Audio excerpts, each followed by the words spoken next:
للہ رب العالمین والصلاة والسلام علی سید المرسلین وعلی آلہ وصحبہ اجمعین ومن تبعہم بإحسان الی یوم الدین۔ اعوذ باللہ من الشیطان الرجیم، بسم اللہ الرحمن الرحیم۔ وما ارسلنا من رسول ولقد بعثنا فی کل امۃ رسولا ان اعبدوا اللہ واجتنبوا الطاغوت۔ طویت الجالیات دعویٰ سینٹر کے روح رواں ذمہ دار ہمارے قابل احترام شخصیت مولانا مختار مدنی حفظہ اللہ، دیگر بزرگوں، بھائیوں، اسلامی ماؤں اور بہنوں، کل کی 3 نشستوں میں کتاب جمع الشتات فیما کتب عن الاخوان میں ملاحظات، اس کتاب کے مقدمے اور تمہید پر گفتگو ہوئی۔ چونکہ تمہید اور مقدمے کے مشتملات اور مواد موضوع سے متعلق بہت اہمیت کے حامل تھے، اس لیے قدر تفصیل سے گفتگو کی گئی۔ آج جیسا کہ ابھی شیخ نے فرمایا، ہم ان ملاحظات اور اعتراضات جو اخوان المسلمین کے منہج اور ان کے عقیدہ و فکر میں پائی جاتی ہیں ان کا تذکرہ کریں گے۔ جیسا کہ آپ نے بار بار سنا کہ ہمارے سامنے جو کتاب موجود ہے اس میں 50 ملاحظات کا تذکرہ کیا گیا ہے۔ بعض ملاحظات تفصیل طلب تھے اور ہیں، اس لیے صاحب کتاب نے بھی اس پر قدر مفصل گفتگو کی ہے، بعض کا سرسری اور اختصار کے ساتھ تذکرہ کیا گیا ہے۔ میں بھی یہی پسند کرتا ہوں کہ جن ملاحظات کی بڑی اہمیت ہے ہم اس پر قدر تفصیل سے تھوڑی سی تفصیل کے ساتھ گفتگو کریں اور بعض پر مرور کر کے اکتفا کریں، اس لیے کہ ہمارے پاس وقت کی بڑی تنگی ہے۔ لہٰذا بلا مزید کسی تمہید کے میں اصل ملاحظات کی طرف آپ لوگوں کی توجہ مبذول کروں گا۔ سب سے پہلا ملاحظہ، پہلا اعتراض جو اخوان المسلمین پر ہے اور ہونا چاہیے، اور جیسا کہ میں نے کل کے دروس میں بار بار کہا تھا کہ چند نکات، چند اعتراضات، اور ان چند میں سے صرف یہ ایک اور اس کے بعد جو دوسرا پیش کیا جا رہا ہے، ان دو کی بنیاد پر ایک صاحب ایمان، عقیدہ اور ایمان کی، اسلام کی حقیقت کو جاننے والا شخص فیصلہ کر سکتا ہے کہ اخوان المسلمین کی جماعت، ان کا نقطہ نظر، منہج، وہ منہج حق اور اہل السنہ والجماعت کے مسلمہ اور قابل قبول منہج کے موافق نہیں ہے۔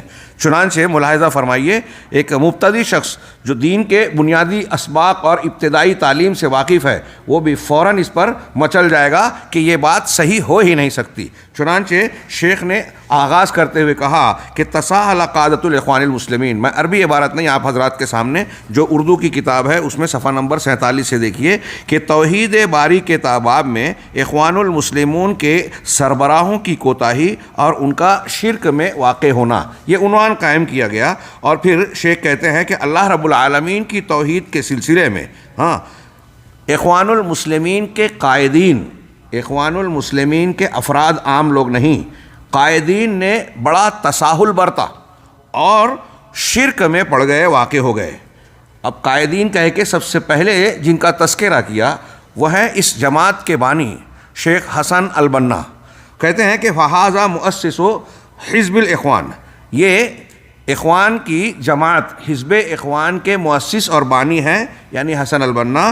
یحاضر فی مشہد السیدہ زینب، یہ سیدہ زینب کے مزار پر، ان کے مشہد پر حاضر ہوتے ہیں۔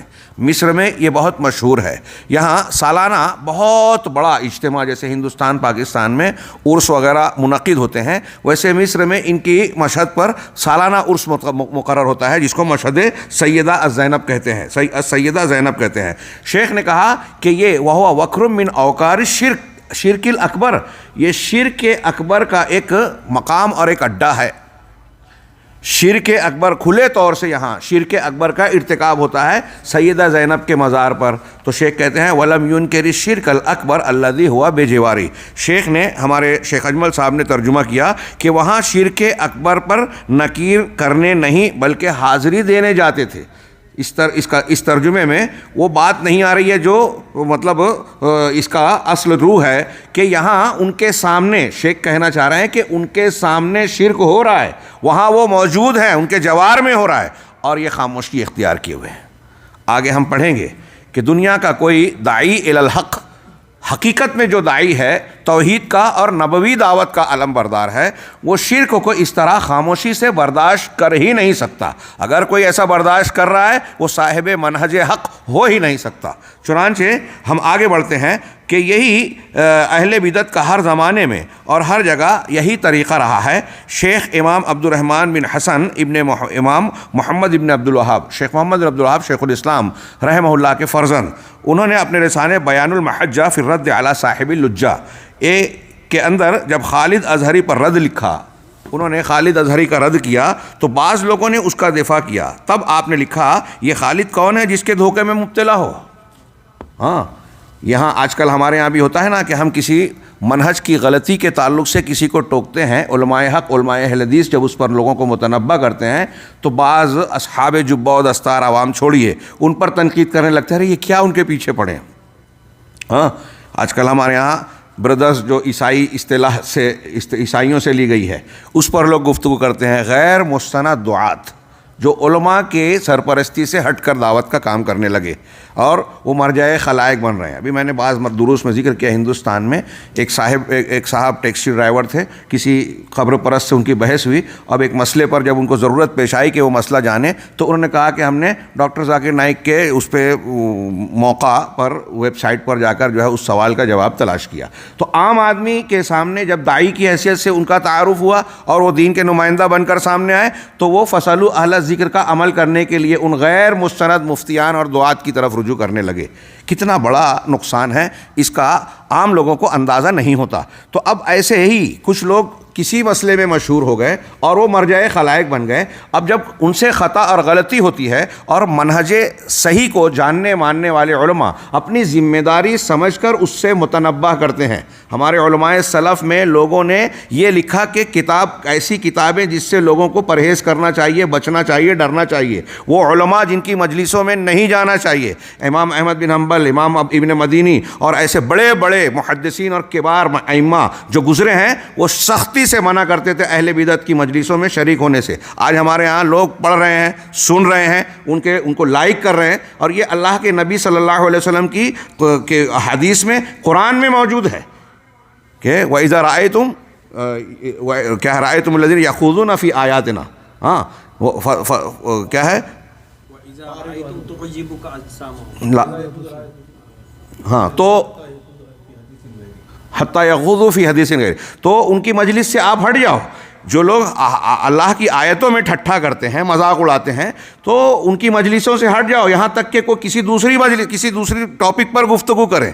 اللہ تعالیٰ نے، نبی صلی اللہ علیہ وسلم نے اور پھر سلف نے اس سے بہت سختی سے منع کیا۔ آج اسی پر عمل کرتے ہوئے، سنت پر اور حکم پر عمل کرتے ہوئے اگر کوئی کسی کے بارے میں تنبیہ کرتا ہے تو ہمارے یہاں، میں ابھی شیخ نے بتایا کہ زیادہ تر یہاں دعات اور اہل علم موجود ہیں۔ ہاں، یہ بات میں بہت نزاکت کے ساتھ اور گہرائی کے ساتھ محسوس کرنا چاہیے کہ یہ معاملات بہت ہی اہمیت کے حامل ہیں، مہم ہیں۔ اگر ہمارا کوئی داعی اس قسم کی قربانی دے کر وہ کسی کا رد کر رہا ہے تو وہ خود ایک قربانی دے رہا ہے۔ ہمیں اس کی، اگر وہ صحیح ہے تو اس کی تائید کرنا چاہیے، نہ کہ اس کی مخالفت کرنی چاہیے۔ تو ہم دیکھتے ہیں کہ ایسا بہت سارا معاملہ ہوتا ہے۔ شیخ وہی کہنا چاہتے ہیں کہ یہ خالد کون ہے۔ آگے شیخ نے ایک جملہ کہا کہ جس کے دھوکے میں مبتلا ہو کہ اس نے التوضیح اور آجرومیہ فی النحو، آجرومیہ یہ کتاب ہے نحو کی، اس کی شرح کر دی ہے۔ یعنی کتاب نحو کی ایک کتاب کی شرح کی، التوضیح کی شرح کی، تو تمہارے نزدیک بہت اہم ہو گیا۔ یہ خالد کا جو شیخ محمد بن عبد الوہاب کے فرزند بیان کرتے ہوئے رد کر رہے ہیں، بہت اچھا اصول اس میں نکل رہا ہے کہ اگر آپ کے سامنے کوئی ایسا آدمی آتا ہے جس نے بہت بڑی کتاب لکھ دی، اس کو فیصل ایوارڈ مل گیا یا فلاں ایوارڈ مل گیا، تو ہمارا عام آدمی اس کی اس شہرت کی بنیاد پر اس کو اس فن کا ماہر بھی سمجھنے لگتا ہے جس فن سے اس کا کوئی تعلق ہے ہی نہیں، اور اس کو مرجع خلائق بنا دیا جاتا ہے، اور آج کل یہی ہو رہا ہے۔ چنانچہ شیخ نے کہا کہ یہ خالد اس کی شرح آجرمیہ اور یہ التوضیح کی بنیاد پر تم دھوکے میں مبتلا ہو۔ پھر آپ نے لکھا کہ اور یہ اس بات کی دلیل نہیں ہے، عربی زبان میں ہے کہ لا یمنع ھذا، یعنی اس کا مفہوم یہ ہونا چاہیے ترجمے میں دلیل کی بجائے کہ یہ اس بات سے مانے نہیں ہے کہ اسے اس توحید کا علم نہیں ہے جسے لے کر اللہ نے اپنے رسول صلی اللہ علیہ وسلم کو مبعوث فرمایا۔ یعنی اگر اس نے کسی کتاب کی بڑی شرح لکھ دی، نحوی کتاب کی، گرامر کی کتاب کی یا اور کسی کتاب کی، تو کیا یہ عذر کافی ہے اس کے لیے کہ وہ اللہ کی توحید کو نہ جانے؟ ہم اور آپ ابتدائی طور پہ جانتے ہیں کہ توحید کا جاننا، اللہ رب العالمین کی توحید کو اس کی معرفت کے ساتھ بقدر ضرورت معلوم کرنا ہر مسلمان، مرد ہو عورت ہو، ہر مسلمان کے لیے لازم ہے۔ کوئی اس سے جہالت کا عذر قیامت کے دن نہیں کر سکتا۔ قبر میں من ربک ما دینک ماذا تقول فی ھذا الرجل محمد صلی اللہ علیہ وسلم، ہر شخص سے سوال ہوگا، لہٰذا اس کا علم حاصل کرنا ہر ایک کے لیے ضروری ہے۔ اب ایک آدمی نحو کی کتاب کی تشریحات کر رہا ہے، فلاں اور فلاں پڑھ رہا ہے، اور وہ اللہ رب العالمین کی توحید سے ناواقف ہے، اس کے دلائل سے ناواقف ہے، اس کو آج فٹ کیجئے کہ اسلام پسندی کا ڈھنڈورا پیٹ رہا ہے، تحریک اسلامی چلا رہا ہے، بہت بڑے بڑے جو ہے دعوے کر رہے ہیں۔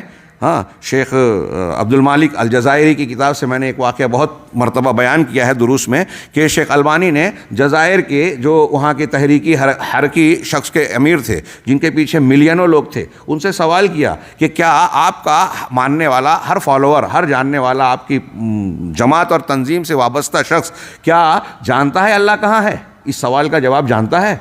تو انہوں نے کہا کہ ہو سکتا ہے جانتے ہوں۔ شیخ البانی کہا کہ یہ سیاسی جواب چھوڑیے اور صاف صاف جواب دیجیے۔ تو انہوں نے کہا کہ نہیں، سب لوگ نہیں جانتے۔ علامہ البانی کے اس سوال اور جواب کو آخر تک پہنچانے سے پہلے عبد المالک الجزائری حفظہ اللہ نے بڑا اچھا تبصرہ کیا کہ یہ البانی صاحب کیا اشارہ کرنا چاہتے تھے ان سے سوال کر کے، کہ نبی کریم صلی اللہ علیہ وسلم کے عہد مبارک میں ایک چرواہا، ایک بکری چرانے والی بچی جو لونڈی تھی، اس کو ایک صحابی نے تماچا مارا، شرمندہ ہوئے، آپ سے پوچھا، صحیح مسلم کی حدیث آپ جانتے ہیں، تو بعد میں اس بچی کو بلوا کر جب آپ نے پوچھا کہ این اللہ، اللہ کہاں ہے، تو اس نے کہا فی السما، آسمان میں، آسمان کے اوپر، اور کہا میں کون ہوں؟ قال انت رسول اللہ، آپ اللہ کے رسول ہیں۔ تو آپ نے کہا اعتقھا فانھا مؤمنہ، اسے آزاد کر دیجئے اس لیے کہ یہ ایمان والی ہے۔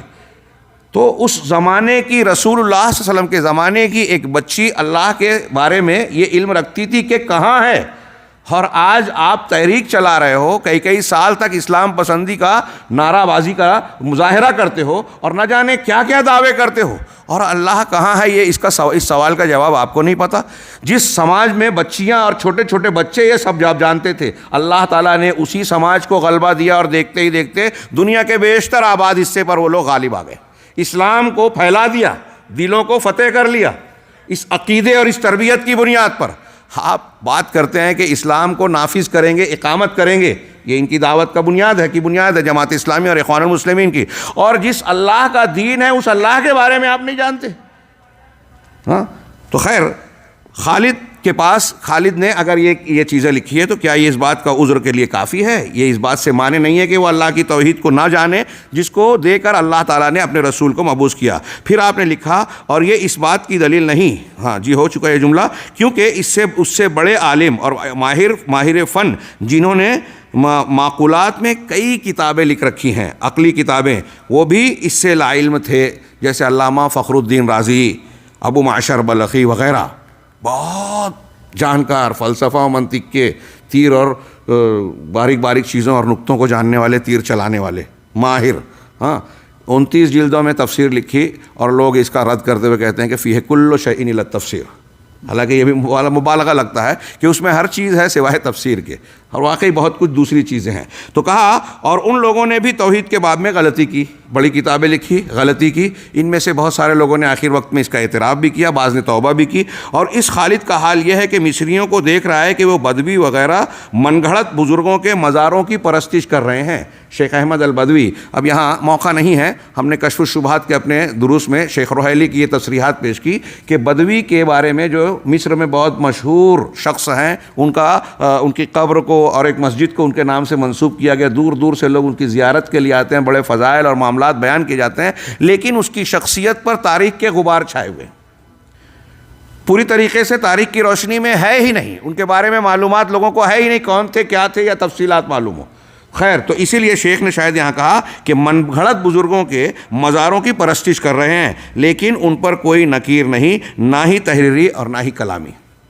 ہاں، یہ اس بات پر وہ کیا شیخ محمد بن عبد الوہاب کے فرزند نے، ایسا ہی معاملہ شیخ حسن البنا کا ہم دیکھ رہے ہیں کہ سیدہ زینب کے مزار پر ان کے عرس پر حاضر ہو رہے ہیں، وہاں شرک اکبر کا ان کی آنکھوں کے سامنے ارتکاب ہو رہا ہے اور وہ خاموش ہیں۔ بلکہ خاموش کیا، آگے آپ دیکھیں گے کہ وہ خود بھی کہیں کہیں شریک ہیں، برملا طور سے اس کا ارتکاب کر رہے ہیں۔ شیخ محمد خلیل حراس رحمہ اللہ نے اشاعرہ پر رد کرتے ہوئے کہا، یہ خلیل حراس وہی ہیں جن کی ایک شرح العقیدۃ الواسطیہ مشہور ہے، اور یہ عقیدے کے بڑے عالم تھے، پہلے مصر میں پھر بعد میں سعودی عرب میں آ کر انہوں نے تدریس کی عقیدے کی۔ چنانچہ ان کے قول کا ترجمہ آپ کی کتاب میں دیکھیے کہ کس قدر تعجب کی بات ہے کہ یہ اشاعرہ سمجھتے ہیں کہ توحید الوہیت کی سب سے بڑی خصوصیت تخلیق و اختراع ہے، پیدا کرنا، ایجاد کرنا۔ اشاعرہ کا ایسا کہنا ہے۔ اشعری عقیدے میں اللہ رب العالمین کے 7 صفات یا ناموں کو مانا جاتا ہے، باقی کی تعویل اور تحریف کرتے ہیں، اور بہت بڑے بڑے عالم اور ائمہ گزرے ہیں جو اشعریت سے متاثر ہیں۔ موجودہ دور میں ہندوستان کے جو احناف ہیں وہ برملا اپنی کتابوں میں لکھتے ہیں اور بعض مجلسوں میں اس کا اعتراف اور اظہار کرتے ہیں کہ وہ عقیدے میں اشعری اور ماتریدی ہیں۔ ابو الحسن اشعری کی طرف منسوب یہ فرقہ خود امام ابو الحسن اشعری نے حقیقی طور پر صحیح طریقے پہ ثابت شدہ، ان کی کتابیں اس کی گواہ ہیں، شاہد ہیں کہ اب اس عقیدے سے توبہ کر کے وہ اہل السنہ والجماعہ کے عقیدے کی طرف آ گئے۔ اور آج کے احناف یہ کہتے ہیں کہ ہم عقیدے میں اشعری ماتریدی ہیں۔ یہ کوئی الزام کی بات نہیں ہے، ان کا خود کا اعتراف ہے، کتابوں میں درج ہے۔ اور ہمارے ہاں لوگ حیرت انگیز طور پر، ہمارے ہاں ہندوستان میں یا دوسروں میں جب حنفی اہل الحدیث کا یہ جھگڑا ہوتا ہے تو عقائد سے زیادہ بعض فروعی مسائل میں جو ہے بحث کرتے ہیں، جبکہ زیادہ اہم مسئلہ یہ ہے۔ ہاں، یہاں ان کی گمراہی بالکل کھلی ہوئی ہے، اور اس کے بارے میں وہ کہتے ہیں کہ اشعریت اہل سنت سے بہت قریب ہے۔ ہاں، اگر قریب ہے تو آپ کو الگ سے نام رکھنے کی ضرورت کیوں پیش آئی؟ امام ابو حنیفہ رحمہ اللہ کے عقائد آپ کے اشعری عقائد کے خلاف ہیں، اشاعرہ کے عقائد امام ابو حنیفہ رحمہ اللہ کے ثابت شدہ جو ان سے منسوب یا عقائد ہیں اس کے خلاف ہیں۔ دونوں ایک دوسرے کو گمراہ کہہ رہے ہیں، آپ کا یہ امام اس امام کو اور یہ امام اس امام کو گمراہ کہہ رہا ہے۔ یہ عجیب تضاد ہے۔ خیر، تو شیخ کہہ رہے ہیں کہ شیخ خلیل حراس کی عبارت کہ اشاعرہ اللہ تبارک و تعالیٰ کی جو توحید الوہیت کی سب سے بڑی خصوصیت تخلیق و اختراع ہے، ایسا مانتے ہیں، جبکہ یہ بات معلوم ہے کہ تخلیق پیدا کرنا توحید ربوبیت کی خصوصیت ہے۔ حاضرین سے میں کہوں گا، آپ یہ جانتے ہیں ہم لا الہ پڑھتے ہیں، لا الہ الا اللہ، تو توحید الوہیت ہے۔ بندوں کو اللہ کی عبادت کا جو ربط ہے وہ اس توحید سے جڑا ہوا ہے، اسی میں انبیاء اور امتوں کا جھگڑا ہوا۔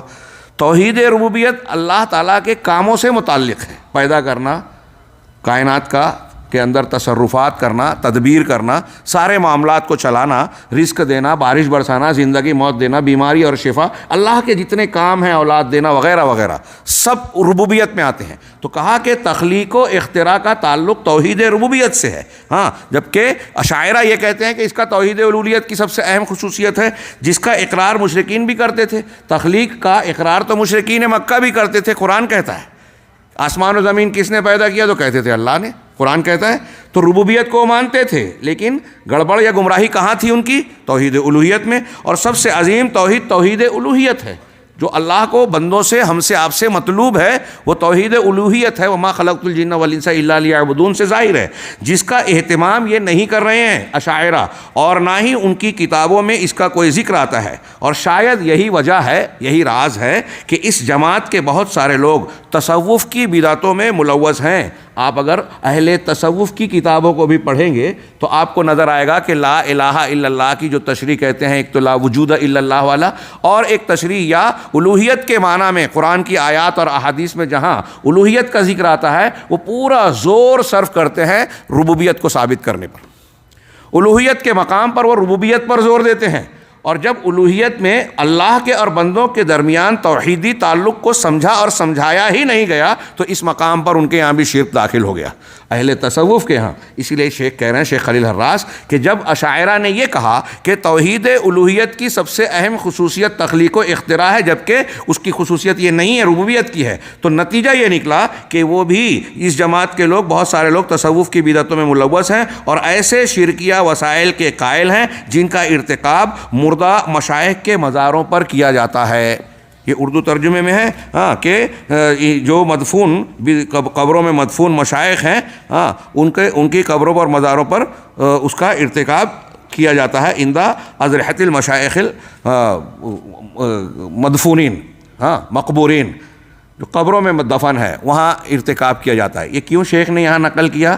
آگے جو بیان کر رہے ہیں کہ ایک طرف ہم دیکھ رہے ہیں کہ سیدہ زینب کے مزار پر شیخ حسن البنا مؤسس اخوان المسلمین حاضر ہو رہے ہیں، اور دوسری طرف اب آگے پڑھیے کہ کہتے ہیں کہ بلکہ حسن البنا نے خود شرک اکبر کا ارتکاب کیا ہے۔ حسن البنا وقع منہ الشرک الاکبر فی قولہ، اپنے اس قول میں وہ خود شرک اکبر میں واقع ہو گئے، مرتکب ہو گئے۔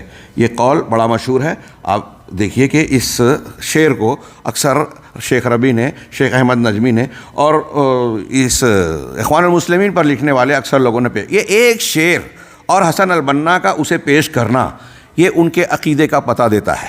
اور میں ایسا مانتا ہوں کہ اگر کوئی شخص دین، عقیدے، توحید کی اہمیت و افادیت، اس کی ضرورت کو سمجھتا ہے، دعوت دین اور صحیح منہج کو جانتا ہے، تو یہ ایک چیز اس بات کا فیصلہ کرنے کے لیے اس کے کافی ہے کہ یہ شخص اس لائق نہیں ہے کہ اس سے مودت اور محبت رکھی جائے، ان کے پیچھے چلا جائے۔ شیخ کہہ رہے ہیں کہ حسن البنا نے یہ شعر پیش کیا، ھذا الحبیب مع الاحباب قد حضرا وسامح الکل فیما قد مضى، فیما قد مضى وجرا، عربی والے میں جرا چھوٹ گیا۔ چنانچہ کہتے ہیں کہ یہ حبیب، یہ ہیں حبیب مصطفیٰ جو احباب اور دوستوں کے ساتھ حاضر ہو چکے۔ حسن البنا کہہ رہے ہیں مجلس میلاد میں پڑھ رہے ہیں یہ اشعار کہ محمد صلی اللہ علیہ وسلم اپنے دوستوں کے ساتھ ہمارے درمیان حاضر ہو گئے۔ اور پھر اتنا ہی نہیں، یہ خود حضور، یہ ہمارے یہاں بریلویوں کا جو عقیدہ ہے حاضر ناظر والا، آگے کہہ رہے ہیں وسامحا، سامحا اے غفرا، معاف کر دیا، سامح الکل، تمام لوگوں کو معاف کر دیا، ما قد مضى، جو گناہ اور غلطیاں پہلے ہو چکی، وجرا، یہاں عربی والے میں نہیں ہے، دوسرے شعر میں ہے کہ جو جاری ہے گناہ، پہلے کے اور ابھی کے سارے گناہوں کو کس نے معاف کیا؟ شعر کے مطابق محمد صلی اللہ علیہ وسلم نے معاف کیا۔ کہہ رہے ہیں کہ حسن البنا نے ان اشعار کو جشن میلاد کے موقع پر کہا، اور ان اشعار کے اندر گناہوں کی مغفرت کو نبی صلی اللہ علیہ وسلم کی طرف منسوب کیا گیا ہے، اور یہ شرک اکبر ہے۔ بلکہ پہلے مصرعے میں اللہ کے نبی صلی اللہ علیہ وسلم کے بنفس نفیس مجلس میں حاضر ہونے والا عقیدہ بھی کھلا شرکیہ عقیدہ ہے۔ اللہ تعالیٰ کی طرح سمیع ماننا، ہر جگہ حاضر ماننا، ہر ایک کو دیکھنے والا ماننا، اور اس سے متعلقہ باتیں جس کی بنیاد پر جس عقیدے کے ساتھ وہ لوگ پکارتے ہیں یا رسول اللہ، اور اس عقیدے کے ساتھ یا رسول اللہ کہنا کہ اللہ کے رسول ہماری بات سن رہے ہیں، ہماری مجلس میں حاضر ہیں، اہل علم جانتے ہیں، مانتے ہیں، دلائل موجود ہیں کہ یہ شرک اکبر کی قبیل سے ہے۔ چنانچہ شیخ کہتے ہیں کہ میں اردو ترجمہ ہی پڑھتا ہوں، ہمارے پاس مضمون زیادہ ہے، وقت کم ہے۔ چنانچہ شیخ الاسلام علامہ ابن تیمیہ کا قول نقل کیا کہ آپ فرماتے ہیں کہ یہ جائز نہیں ہے کہ کوئی کسی فرشتے، نبی یا کسی شیخ سے، خواہ وہ زندہ ہو یا مردہ، جملہ یاد رکھیں، کسی بھی انسان سے، مخلوق سے، علامہ ابن تیمیہ کی عبارت کا مقتضا اور حاصل یہ ہے، یہ کہے کہ میرے گناہ بخش دو، اور نہ یہ کہہ سکتا ہے کہ میرے دشمنوں پر میری مدد کرو، میرے گناہ معاف کر دو، بخش دو۔ یہ اللہ کے سوا کسی سے کوئی نہیں کہہ سکتا، نبی سے، فرشتے سے، پیغمبر سے، ولی سے، کسی بھی شخصیت سے کسی کے لیے یہ کہنا جائز نہیں ہے کہ میرے گناہوں کو بخش دو، اور نہ یہ کہہ سکتا ہے کہ میرے دشمنوں کے خلاف میری مدد کرو، مجھے شفا دے دو، میرے اہل و عیال کو عافیت میں رکھو۔ یہ اس طرح کی کوئی دعا، اور جس نے کسی مخلوق سے کچھ مانگا، خواہ وہ کوئی بھی ہو، تو وہ مشرک ہوگا۔ یہ واضح ہے، توحید کے بنیادی اسباق میں سے ہے کہ جو مانگنا ہے، اذا سألت فاسأل اللہ واذا استعنت فاستعن باللہ، ایاک نعبد و ایاک نستعین کو اسی لیے سورۃ الفاتحہ کا خلاصہ کہا گیا۔ تو اللہ کے علامہ ابن تیمیہ کہہ رہے ہیں کہ کسی انسان کے لیے جائز نہیں ہے کہ اللہ کے سوا کسی بھی نبی، پیغمبر، پیر، فقیر، فلاں اور فلاں سے یہ کہے کہ میرے گناہوں کو معاف کر دو، میری دشمنوں کے خلاف میری مدد کرو، یا مجھے فلاں چیز اور عافیت سے نواز دو۔ یہ سارے اختیارات کھلے طور پر صرف اور صرف اللہ کے پاس ہیں، اللہ کے قبضہ قدرت میں ہیں۔ اسی جنس سے جس طرح مشرکین یہ اس طرح کی باتیں کہنا، غیر اللہ سے مانگنا، یہ بالکل اسی قبیل سے ہے، اسی قسم سے ہے جیسے مشرکین مکہ فرشتوں، انبیاء اور مجسموں کی پرستش کرتے تھے، ان کی عبادت کرتے تھے، اور اسی طرح یہ اس جنس سے ہوگا جیسے نصارہ حضرت عیسیٰ علیہ السلام اور ان کی ماں کے بارے میں عقیدہ رکھتے ہوئے پکارتے تھے کہ حضرت عیسیٰ علیہ السلام اور حضرت مریم علیہ السلام، ان دونوں کے بارے میں وہ الوہیت کا عقیدہ رکھتے تھے، اور ان کو بھی پکارتے ہیں اور پکارتے ہیں۔ تو اگر کوئی شخص شیخ حسن البنا کا جو شعر ہے سامح الکل، ما قد مضى وجرا والا، یہ جملہ کہ نبی صلی اللہ علیہ وسلم نے ہر انسان کے گناہوں کو بخش دیا، یہ مشرکین مکہ نصارہ کے عقیدے کے بالکل مماثل ہے، یہ کہنا چاہ رہے ہیں علامہ ابن تیمیہ کے اس قول کو پیش کر کے۔ بلکہ حسن البنا نے تو یہ اقرار بھی کیا کہ وہ حصافی سلسلے سے منسلک تھے، حصافی یا حصافی، جو کہ ایک منحرف صوفی سلسلہ ہے۔ حسن بنا کہتے ہیں کہ میرا دل، یہ ان کی عبارت ہے، میں تیزی سے پڑھ رہا ہوں، آپ ملاحظہ فرمائیں، کہ میرا دل شیخ سے لگا رہا یہاں تک کہ میں دمنہور، یہ مصر کی ایک بستی کا نام ہے، جہاں ان کا قیام تھا، اور پھر یہیں اخوان المسلمین کی بنیاد پڑی، کے اندر ابتدائیہ مدرسۃ المعلمین سے جڑ گیا، جہاں پر شیخ کا مزار، مسجد اور مدفن ہے، جبکہ اس وقت وہاں نہیں تھا۔ پھر میں ان کی زیارت کے لیے روزانہ جایا کرتا تھا، شیخ کی زیارت کے لیے قبر پر روزانہ جایا کرتا تھا۔ دمنہور کے اندر اپنے حصافی دوستوں کے ساتھ رہتا تھا، اور ہر رات مسجد توبہ کے اندر مجلس ذکر میں حاضر ہوا کرتا تھا۔ یہ صوفیہ کے ہاں جو اس قسم کی مجلسیں اور ذکر کے اجتماعی اہتمام ہوتے ہیں، یہ بذات خود بدعات ہیں، بدعت اور خرافات ہیں، قرآن اور سنت یا سنت کے خلاف ہے۔ ایک بار میں نے مجلس کے شیخ کے بارے میں پوچھا تو پتہ چلا کہ یہ وہ نیک صالح شیخ بسیونی ہیں جو ایک نیک تاجر بھی ہیں۔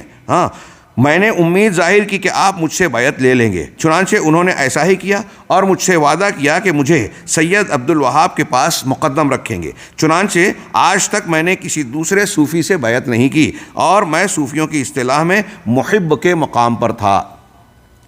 یہ کون کہہ رہا ہے؟ شیخ حسن البنا، مذکرات الدعوہ والداعیہ، صفحہ نمبر 23۔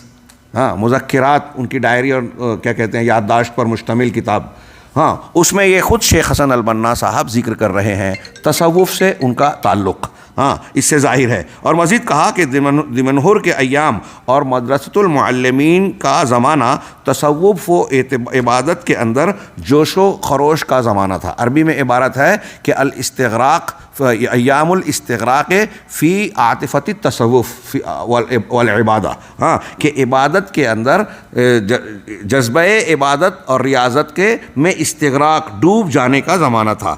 پھر بلکہ حسن بنا اپنے حصافی دوستوں کے ساتھ ایسے اشعار پڑھتے تھے جس سے عقیدہ وحدت الوجود کا پتہ چلتا ہے۔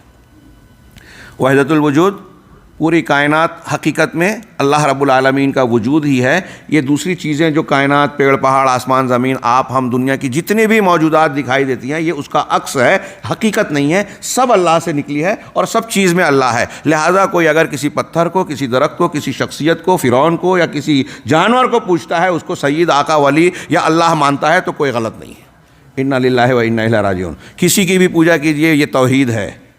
اس عقیدے کے ماننے والے یہ کہتے ہیں کہ اگر آپ اللہ کو اور مخلوق کو الگ مان رہے ہیں تو آپ شرک کر رہے ہیں۔ شرک اور توحید کو پورا برعکس کر دیا، اور اگر اللہ کو اور مخلوق کو سب کو ایک ہی مان رہے ہو تو یہ توحید ہے۔ اور اسی لیے یہاں تک جرأت و جسارت کی کہ قرآن تو پورا کا پورا شرک سکھاتا ہے، یعنی پھر ان کے قول کے مطابق یہ ہوا کہ اللہ تعالیٰ نے کتاب ہدایت کی بجائے کتاب ضلالت نازل کی اپنے رسول پر۔ انا للہ و انا الیہ راجعون۔ کوئی مسلمان صاحب ایمان، اللہ کا ڈر رکھنے والا اس طرح کی جرأت آمیز باتیں کر سکتا ہے؟ زبان سے نکالتے ہوئے بھی ہمیں ڈر لگتا ہے، لیکن ان کی کتابوں میں درج ہے۔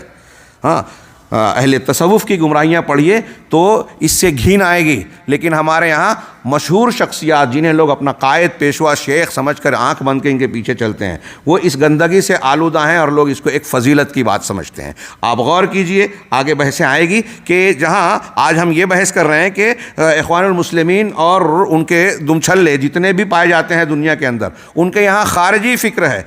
شیخ نے کل بتایا تھا کہ اسلام کو نقصان یا اسلام کی مخالفت کرنے والے جو بنیادی فرقے ہیں اس میں خارجی کا بھی ذکر کیا اور اہل تصوف کا بھی. یہاں یہ بھی گندگی موجود ہے کہ شیخ کے یہاں جہاں بعد میں خارجیت آئی اس سے پہلے تصوف آیا. ہاں، اور وحدت الوجود کا یہ ان کے طرف سے شعر پیش کیا جا رہا ہے کہ اللہ قل وذری الوجود وما حوا ان کنت مرتادا بلوغ کمال فالکل دون اللہ ان حققتہ. یہ اردو میں ڈبل تے چھپ گیا، ڈبل قاف ہونا چاہیے، حققتہ. عدم علی التفصیل والاجمال. ترجمہ دیکھیے کہ اس شعر میں جو حسن البنا صاحب پیش کر رہے ہیں کہ اگر کمال اور انتہا کے مقام تک پہنچنا چاہتے ہو تو سارے وجود کو چھوڑ کر صرف اللہ اللہ کرو، اللہ کا ورد کرو. قل اللہ، ہاں اللہ اللہ بولو. حکایتاً اللہ کہہ رہا ہوں، اگر کل کا مفعول مانے تو قل اللہ ہوگا. اہل علم شاید مجھے اسی لیے تعجب سے دیکھ رہے ہیں کہ قل اللہ. ہاں، اگر کمال اور انتہا کے مقام تک پہنچنا چاہتے ہو تو سارے وجود کو چھوڑ کر صرف اللہ اللہ کرو، اللہ کا ورد کرو. اگر آپ نے اس کی حقیقت کو پا لیا، ہاں اس کی حقیقت کو پا لیا تو جان لو کہ اجمالی اور تفصیلی ہر اعتبار سے اس کے علاوہ کچھ نہیں ہے، سر طرف ہر چیز میں اللہ ہی اللہ ہے. ہاں، میں اکثر شیخ ابن ابی العز حنفی رحمہ اللہ کا جملہ اپنے الفاظ میں دہراتا ہوں کہ ان کے بیان کے مطابق، اور صرف انہوں نے نہیں بہت سارے خلف اور سلف کے علماء نے یہ بات اپنے اپنے انداز میں کہی ہے کہ وحدت الوجود کا عقیدہ، حلول و اتحاد کا عقیدہ روئے زمین پر سب سے گھناؤنے شرک اور کفر کی شکل ہے. سب سے گھناؤنا شرک، سب سے گندا اور قبیح ترین شناعت والا کفر ہے یہ. انہوں نے یہ بات کہی کہ اللہ تبارک و تعالیٰ نے، شیخ ابن ابی العز کہتے ہیں کہ نصارہ نے حضرت عیسیٰ علیہ السلام کے بارے میں یہ عقیدہ اختیار کیا کہ اللہ نے آپ کے اندر حلول کر لیا. سوچئے، صرف عیسیٰ علیہ السلام کے بارے میں جب انہوں نے یہ عقیدہ رکھا تو اللہ نے کہا لقد کفر الذین قالوا ان اللہ ثالث ثلاثہ، کہ ان تثلیث کے قائلین نے کفر کیا، اللہ تبارک و تعالیٰ کا نے بیٹا بنا لیا.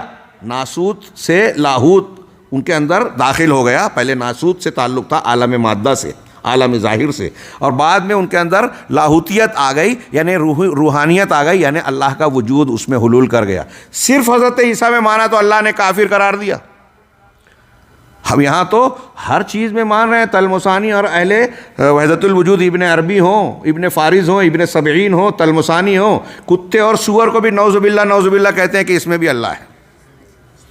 دیوبند کے مفتی صاحب نے بیان کیا ہمارے یہاں ناندیڑ میں، اس کی کلپ آئی تھی، ایک اہل حدیث نوجوان نے سوال کر لیا، ناراض ہو گئے، اسٹیج پہ بلا کر اسے ڈانٹا، غیر مقلدین کو برا بھلا کہنے لگے. کہا کہ ہمارے یہاں کے مفتی صاحب کہتے ہیں کہ ہندو جس مورتی کی پوجا کرتا ہے اس میں بھی اللہ ہے، کیا یہ صحیح ہے؟ تو پہلے انہوں نے ڈانٹا، غیر مقلدین کو برا بھلا کہا، پھر اسے بلایا، پھر بہت ساری باتیں کہی، اور پھر اس نے بچے نے سوال کیا کہ میں نے جو سوال کیا آپ نے اس کا جواب نہیں دیا. تو انہوں نے کہا کہ ہاں اس میں بھی اللہ ہے. انا للہ و انا الیہ راجعون. ہمارے یہاں دیوبندی بریلوی حضرات کے دونوں کے مشترکہ پیر امداد اللہ مہاجر مکی کتابیں مارکیٹ میں ان کی ملتی ہیں، وہ وحدت الوجودی عقیدے کے قائل ہے. یہاں شیخ حسن البنا بھی اس کے قائل ہیں، جو شرک کے حلقوں میں اور صوفیوں کے حلقوں میں مقبول مشرکانہ عقیدہ ہے، جو اہل سنت والجماعت سے واضح طور پر ان کے خط کو دور کر دیتا ہے، ندی کے دو کناروں کی طرح جو آپس میں کہیں نہیں ملتے. اہل سنت اور یہ وحدت الوجودی عقیدہ کوئی ایسا فروعی چھوٹا موٹا جھگڑا اختلاف نہیں ہے کہ ہم یہ کہیں کہ نظر انداز کیا جائے اور ان سے صلح کر لی جائے. اس عقیدے کے ہوتے ہوئے نبی کی دعوت زندہ رہ ہی نہیں سکتی، اسے مانا ہی نہیں جا سکتا. چنانچہ کہہ رہے ہیں آخر اس شخص سے کیسے، اس عبارت کو اس کا ترجمہ نقل کرنے کے بعد شیخ نے تبصرہ کیا کہ آخر اس شخص سے کیسے خیر کی امید کی جا سکتی ہے جو صوفیوں کی گود میں پلا بڑا ہو اور اسی کے چشموں سے سیرابی حاصل کی ہو. اب ہم یہ جملہ جب ہندوستانی حلقوں میں کہیں گے تو ہمارے یہاں بہت سارے لوگ صوفیوں کو سیدھا سادہ تزکیہ نفس پر عمل کرنے والا، روحانیت اور جو ہے عبادات سے جڑا ہوا طبقہ سمجھتا ہے، جبکہ یہاں جو تشدد ہے، یہاں جو عقیدے کا انحراف ہے، یہاں جو شرک اور کفر ہے، قرآن و سنت کا جو مذاق اڑایا گیا ہے، شریعت کی جو مخالفت کی گئی ہے، وہ شاید کہیں نہیں ہو. یہ گویا اسلام دشمن عناصر جو ماضی میں پیدا ہوئے، وہ باطنیہ ہوں، روافظ اور شیعہ ہوں اور دوسرے، ان کا ایک ظاہری ایڈیشن ہے تصوف کی شکل میں اور اس کے مختلف سلسلے.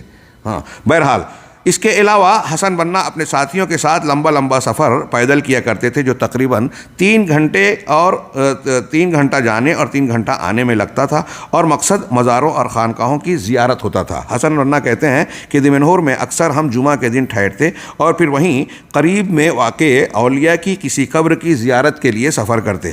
ہم کبھی دسوقی کے مزار کی زیارت کرتے، یہ بھی ایک مشہور شخصیت ہے وہاں، جسے شیخ محمد بن عبد الوہاب نے جس کے نام کا ذکر کیا ہے کہ ان کے بارے میں زیادہ معلومات نہیں ہے۔ دسوقی کی زیارت کرتے، چنانچہ اس کے لیے فجر کی نماز کے بعد ہی پیدل نکل جایا کرتے تھے اور صبح 8 بجے تک وہاں پہنچ جاتے۔ کل 20 کلومیٹر کا راستہ ہوگا جو پیدل 3 گھنٹوں میں طے ہو جاتا تھا۔ چنانچہ ہم وہاں زیارت کرتے، جمعہ کی نماز پڑھتے، پھر کھانے کے بعد کچھ دیر آرام کرتے، عصر کی نماز پڑھتے، پھر ہم وہاں سے چل دیتے، یہاں تک کہ ہم مغرب کے بعد کچھ دیر بعد دمنہور کے واپس آ جاتے۔ اسی طرح ہم کبھی کبھی عزبۃ النوام کا سفر کرتے، یہ جگہ کا نام ہے جہاں کے مقبرے میں شیخ سید سنجر آرام فرمائے۔ سید سنجری جو کہتے ہیں اس کی طرف نسبت کر کے، جو کہ حصافیہ سلسلے کے معروف شیخ ہیں، ان کے صلاح و تقوی کا ڈنکا پورے علاقے میں بجتا تھا۔ وہاں بھی ہم پورا دن گزار کر واپس آتے تھے۔ شیخ احمد بن یحییٰ نجمی المورد العذب الزلال، شیخ بہت بڑے محترم دکتور ربی وغیرہ کے استاذ تھے یہ، وہ کہتے ہیں آخر ہم ان کے قول کو نقل کیا ہمارے صاحب کتاب نے کہ آخر میں ہم یہ جاننا چاہتے ہیں کہ حسن بنا اور ان کے ساتھیوں کا قبروں اور مزاروں کی اس زیارت سے کیا مقصد ہے؟ کیوں وہ قبروں کا چکر لگا رہے تھے؟ کیوں وہاں پہنچ رہے تھے جہاں لوگ فتنوں میں مبتلا ہیں اور ان مزاروں کو کعبہ کی طرح سمجھ رکھا ہے اگر وہاں اللہ کو پکارتے ہوں گے؟ دیکھیے آپ کی کتاب میں ترجمہ میں غیر اللہ ہو گیا ہے، کتابت کی غلطی ہے۔ اگر وہاں قبر پہ جا کر، ادھر توجہ دیجئے، میں جو سمجھانا چاہ رہا ہوں پہلے سمجھ لیں پھر عبارت دیکھیے، کہ اگر اللہ وہاں پہنچ کر اللہ کو پکار رہے ہیں، اس کا مطلب کیا ہوا کہ وہاں جا کر ایسا سمجھا جا رہا ہے کہ یہ مقام قابل زیادت اجر ہے، تبرک کی جگہ ہے، کہ یہاں ہم دعا کریں گے تو زیادہ اجر و ثواب اور قبولیت کا امکان ہے، تو اس کو کعبہ کی طرح بنا دیا۔ ہم اللہ سے مانگ رہے ہیں تو یہاں گویا اس کو متبرک مان رہے ہیں۔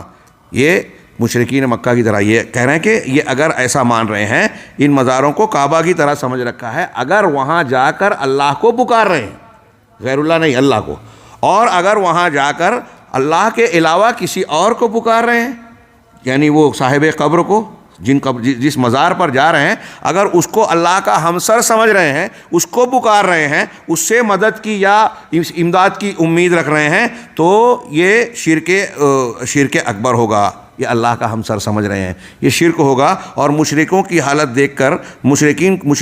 دیکھ کر یہی آخری بات مناسب لگ رہی ہے کہ یہ مزارات پر اصحاب مزار سے استفادہ، استغاثہ، استعانہ اور اس قسم کے مقاصد کے لیے جاتے تھے، اور یہ صریح طور پر شرک اکبر ہے۔ جو ان جگہوں پر جایا کرتے تھے مشرکین، آخر یہ کس وجہ سے پیدل ان مزاروں تک جایا کرتے تھے؟ اور یہ سمجھتے تھے کہ یہ تقرب الی اللہ کا ذریعہ ہے۔ لا تشد الرحال الا الی ثلاثۃ مساجد کے ابتدائی عقیدے کے سبق کو بھی کیا انہوں نے نہیں پڑھا تھا؟ اور جو عقیدے کی ان بنیادوں کو نہیں جانتا، کیا وہ دنیا میں اسلام کو قائم کرنے والا اور لوگوں کو اسلام کے راستے پر، جنت کے راستے پر چلانے والا ہو سکتا ہے؟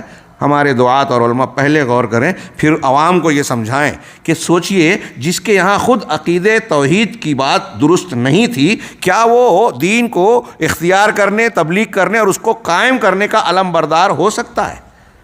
وہ کسی کی توحید، کسی کے شرک کی، کسی کی بدعت کی اصلاح کر سکتا ہے؟ سوال ہی پیدا نہیں ہوتا۔ چنانچہ شیخ آگے کہہ رہے ہیں کہ بظاہر یہی لگتا ہے کہ حسن بنا اور ان کے ساتھی دو میں سے ایک مقصد کی خاطر جایا کرتے تھے، یا تو وہاں دعا کرنے کے لیے، اور یہ بدعت ہے۔ اگر وہاں جا کر اللہ سے دعا مانگ رہے ہیں تو یہ بدعت ہے، اور یا تو وفات شدہ بزرگوں کو پکارنے کے لیے، جو وہاں قبروں پر جا کے اگر مدفون بزرگوں کو پکار رہے ہیں، ان سے استفادے کی امید رکھ رہے ہیں، تو یہ شرک اکبر ہے، یا تو بدعت ہے یا شرک اکبر ہے۔ چنانچہ جو بچپن ہی سے اس طرح کی شرکیات و بدعات میں پلا بڑا ہو، یہاں ترجمے میں عربی کی عبارت کے حساب سے ایک جملہ چھوٹ گیا کہ بچپن کے ساتھ ساتھ طالب علمی کے زمانے میں بھی، اپنے طلب علم کے زمانے میں اور بچپن میں اس قسم کے ماحول میں پڑا بڑا ہو، اس سے کیسے یہ بعید ہے کہ وہ دعوت الی اللہ کے میدان میں جب آئے گا، وہاں کام کرے گا، تو اس سے دور رہا ہوگا؟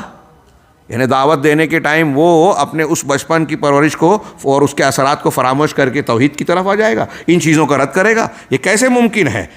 بلکہ اپنے مذکرات میں، مذاکرات چھپ گئے آپ کے اس میں غلطی سے، مذکرات میں ان چیزوں کو فخر و مباحات کے طور پر بیان کرنا، یعنی شیخ نے یہ خود ذکر کیا ہے حسن البنا نے کہ ہم ایسا ایسا اور ایسے ایسے جو ہے جایا کرتے تھے فلاں فلاں قبر پہ 3 گھنٹے لگا کرتے تھے اور یہ ہوتا تھا وہ ہوتا تھا، تو اس کو فخر و مباحات کے ساتھ بغیر کسی تردید کے نکیر کے بیان کر رہے ہیں۔ یہ اس بات کی دلیل ہے، یہ اس بات پر دلالت کرتا ہے کہ انہوں نے اس عقیدے سے رجوع نہیں کیا ہوگا۔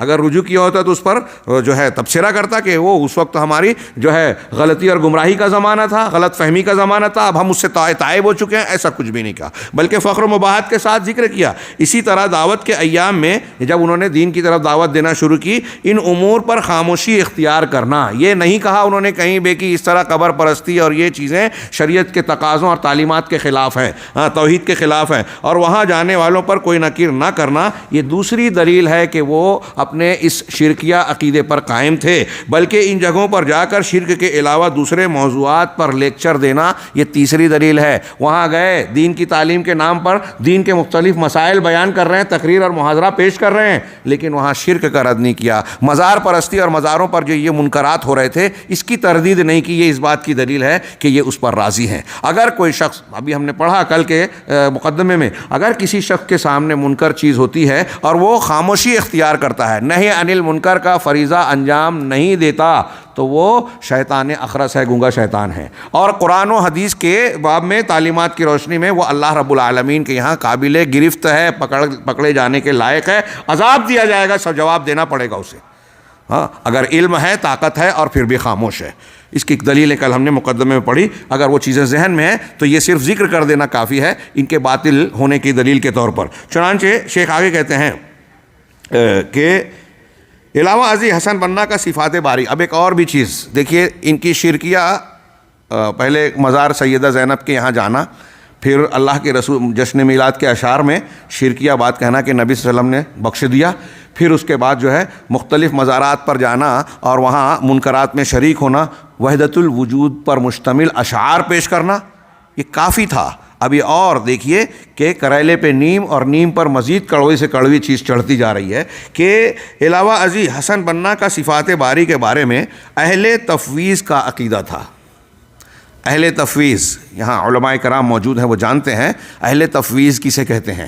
جیسے عقیدے کے باب میں اکثر آپ تذکرہ سنتے ہوں گے کہ کچھ لوگ ایسے ہیں جو اللہ کی صفات کا انکار کرتے ہیں، ہم ایسا نہیں مانتے، تو وہ معطلہ کہلاتے ہیں، نفات صفات، منکرین صفات، یا پھر ایک عمومی تعبیر میں جہم بن صفوان کی طرف نسبت کرتے ہوئے جہمیہ، ان کے اقسام ہیں، جہمیہ کہلاتے ہیں۔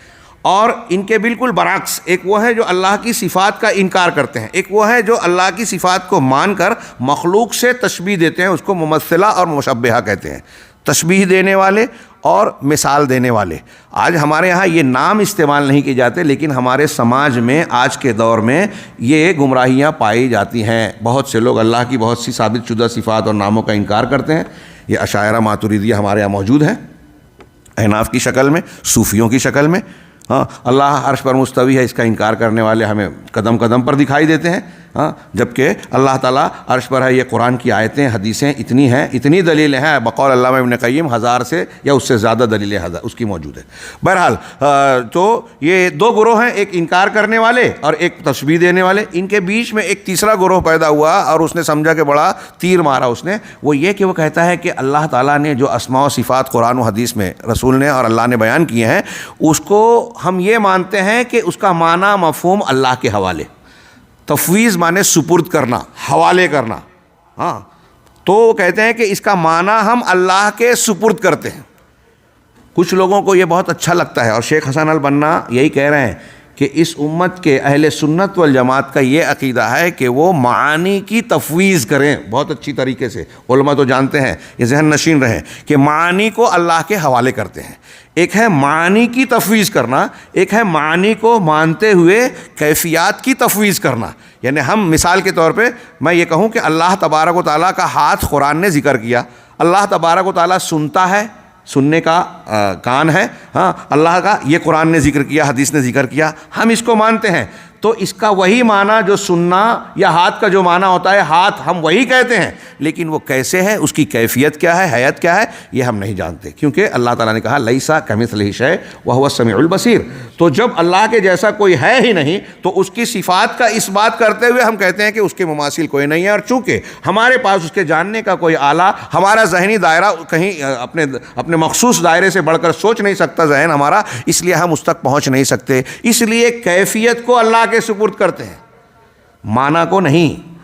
تو یہ اچھی طرح دماغ میں رکھ کے اب سنیے کہ حسن البنا اور ان کے رفقا، یعنی جو کہہ لیجئے کہ اخوان المسلمین کے بانی اور ان کی اکثریت یہ مانتی ہے کہ صفات میں حسن البنا صفات باری میں اہل تفویض کا عقیدہ تھا، جو کہ سراسر باطل ہے۔ چنانچہ وہ عقائد کے باب میں اپنے رسائل کے اندر لکھتے ہیں، ہمارا یہی عقیدہ ہے کہ سلف نے اس مسئلے میں سکوت اختیار کیا۔ شیخ کہہ رہے ہیں، حسن البنا کی یہ عبارت کا مفہوم ہے کہ سلف نے اس مسئلے میں سکوت اختیار کیا اور ان کے معانی کو اللہ کے سپرد کر دیا۔ یہ ترجمے میں یہ ہے جو ان کی عبارت ہے کہ وَنَحْنُ نَعْتَقِدْ أَنَّ رَأْيَ السَّلَفِ السُّكُوتُ وَتَفْوِيضُ عِلْمِ هذه المعانی إلى اللہ تبارک و تعالی اسلم و اولا بالاتباع۔ کہہ رہے ہیں کہ ہم یہ عقیدہ رکھتے ہیں کہ سلف کی رائے خاموشی اختیار کرنا اور ان ناموں اور صفات کے معانی کو اللہ کے علم کو، معانی کے علم کو اللہ کے حوالے کر دینا، یہ زیادہ محفوظ ہے، و اولا بالاتباع، اور اتباع کے زیادہ لائق ہے، یعنی یہ ماننے کے زیادہ لائق ہے۔ یہ کون کہہ رہا ہے؟ حاضرین گرامی، میں آپ لوگوں سے پوچھ رہا ہوں، یہ کون کہہ رہا ہے؟ یہ شیخ حسن البنا کہہ رہے ہیں کہ سلف کا یہ عقیدہ ہے۔ اب آگے ملاحظہ فرمائیے، شیخ الاسلام علامہ ابن تیمیہ رحمہ اللہ اس فاسد اور غلط مذہب کو رد کرتے ہوئے کہتے ہیں کہ فتبینہ، ایک لمبی عبارت کے بعد انہوں نے فرمایا کہ یہ بات واضح ہو گئی، ثابت ہو گئی، کھل گئی کہ ان قول اہل تفویض، کہ اہل تفویض کا قول، الذین یزعمون انہم متبعون للسنہ، جو ایسا سمجھتے ہیں، گمان کرتے ہیں اور دعویٰ کرتے ہیں کہ وہ سنت کی اتباع کرنے والے ہیں، وہ للسنت والسلف، اور سلف کو ماننے والے ہیں، یعنی اہل سنت والجماعت اپنے آپ کو سمجھ رہے ہیں، وہ اور تفویض کے قائل ہیں، کہہ رہے ہیں کہ ان کا یہ قول شر قول اہل البدع والالحاد، یہ بدعت اور الحاد، بے دینی اختیار کرنے والوں سے بھی زیادہ برا قول ہے ان کا۔ یہ جو شیخ ابن تیمیہ رحمہ اللہ فرما رہے ہیں، ایسا ہی قول امام احمد بن حنبل رحمہ اللہ سے منقول ہے کلام کے صفت کے بارے میں۔ میں اس تفصیل میں جاؤں تو وقت کافی چلا جائے گا، لیکن آپ اس کو اچھی طریقے سے ذہن نشین کیجئے کہ اگر کوئی شخص، یعنی وہ کہتے ہیں کہ یہ جو لوگ انکار کر رہے ہیں نا، اس سے بھی برا ہے، کیونکہ یہ بظاہر ماننے کی بات کر رہے ہیں لیکن ان کی موافقت بھی کر رہے ہیں کہ نہ ہم یہ مان رہے ہیں نہ یہ مان رہے ہیں، اور انکار کے ساتھ ساتھ، اس میں انکار بھی آ گیا، اور انکار کے ساتھ ساتھ اللہ پر یہ الزام بھی آ گیا کہ قرآن و حدیث میں ایسی اسماء و صفات اور بیانات پیش کیے جو ہمارے سمجھنے کے لائق ہی نہیں ہیں، اور اگر ہم اس کو مانیں گے تو یہ گمراہی ہو جائے گی۔ اس کے معنی اور مطلب کو جو عربی زبان میں جس سے مخاطب کیا صحابہ کرام کو اور عہد اول کے مسلمانوں کو۔ وقال الشیخ الامام عبدالعزیز ابن باز، شیخ ابن باز رحمہ اللہ اس بارے میں بیان فرماتے ہیں کہ رادًا علی کلام البنا، امام حسن البنا، جماعت اسلامی والے ہمارے ہاں امام کہتے ہیں، حسن البنا کو کہ اس کلام کو رد کرتے ہوئے جب آپ پر یہ پیش کیا گیا، شیخ ابن باز رحمہ اللہ وقت کے امام تھے، ان کے سامنے بتایا گیا کہ یہ حسن البنا کا یہ قول ہے کہ اہل السنہ والجماعہ کا طریقہ ہے کہ اللہ کے اسماء و صفات کے معانی کی تفویض کرنا، اور یہ زیادہ محفوظ ہے، اسلم، محتاط اور محفوظ طریقہ ہے۔ تو شیخ نے جب یہ سنا تو کہا لیس الاسلم، یہ اسلم نہیں ہے، تفویض الامر فی الصفات الی علام الغیوب، کہ صفات کا معاملہ علام الغیوب کے حوالے کر دینا یہ اسلم نہیں ہے۔ کیوں اسلم نہیں ہے؟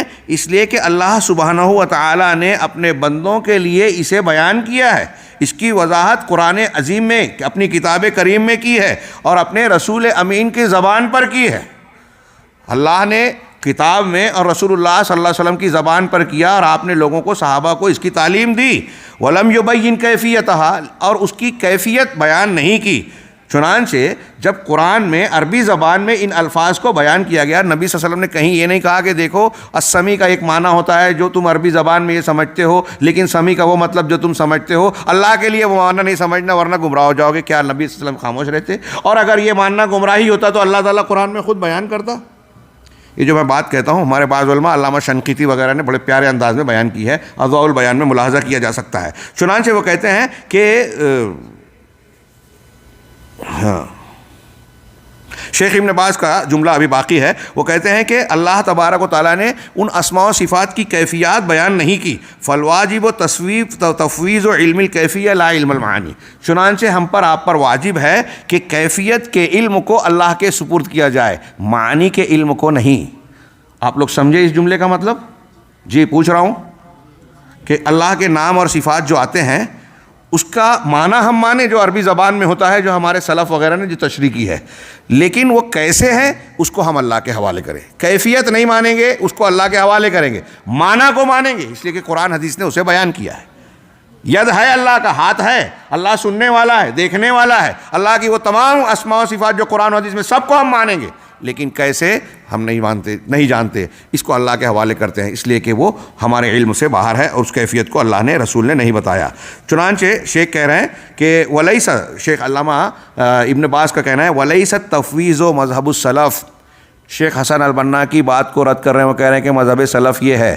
شیخ ابن باز نے کہا کہ تفویض کرنا، معانی کی تفویض کرنا سلف کا مذہب نہیں ہے، بل ہوا مذہب مبتدع مخالف لما علیہ السلف الصالح، بلکہ یہ بدعتی مذہب ہے، بدعتی مذہب ہے جو سلف صالح کے مسلک اور منہج کے خلاف ہے، اس مذہب کے خلاف ہے جس پر سلف تھے۔ میرے بھائیو، جیسا کہ میں نے بار بار کہا کہ ایک دو نکات اور ملاحظات بھی اگر اس ملاحظے کو جو عقیدے اور منہج سے متعلق بنیاد سے تعلق رکھنے والا، ہمارے دین کی اصل الاصول توحید، ہاں آگے اس پر تبصرہ کتاب میں بھی آ رہا ہے، اس سے متعلق ہے، اگر صرف اس ایک ملاحظے کو لوگ اچھی طریقے سے سمجھ لیں تو یہ جاننے اور ماننے میں انہیں کوئی دقت نہیں ہوگی کہ جو اخوان المسلمین اور ان کے متعلقہ لوگ ہیں اور ان کا جو عقیدہ ہے وہ اہل سنت والجماعت سے الگ ہے، منحرف ہے، اور ان تمام کبار علماء کی بات بالکل درست ہے کہ یہ ان 72 فرقوں میں سے ہیں جو جہنم کے راستے پر ہیں، گمراہی کے اعتبار سے، مسئلہ منہج کے اعتبار سے۔ اہل السنہ والجماعہ کے ناجی فرقے کے طریقے پر نہیں ہیں، قرآن اور صحابہ، حدیث اور صحابہ کے طریقے پر بالکل نہیں ہے۔ آگے ملاحظہ فرمائیں کہ بظاہر یہی لگتا ہے کہ معاف کیجئے،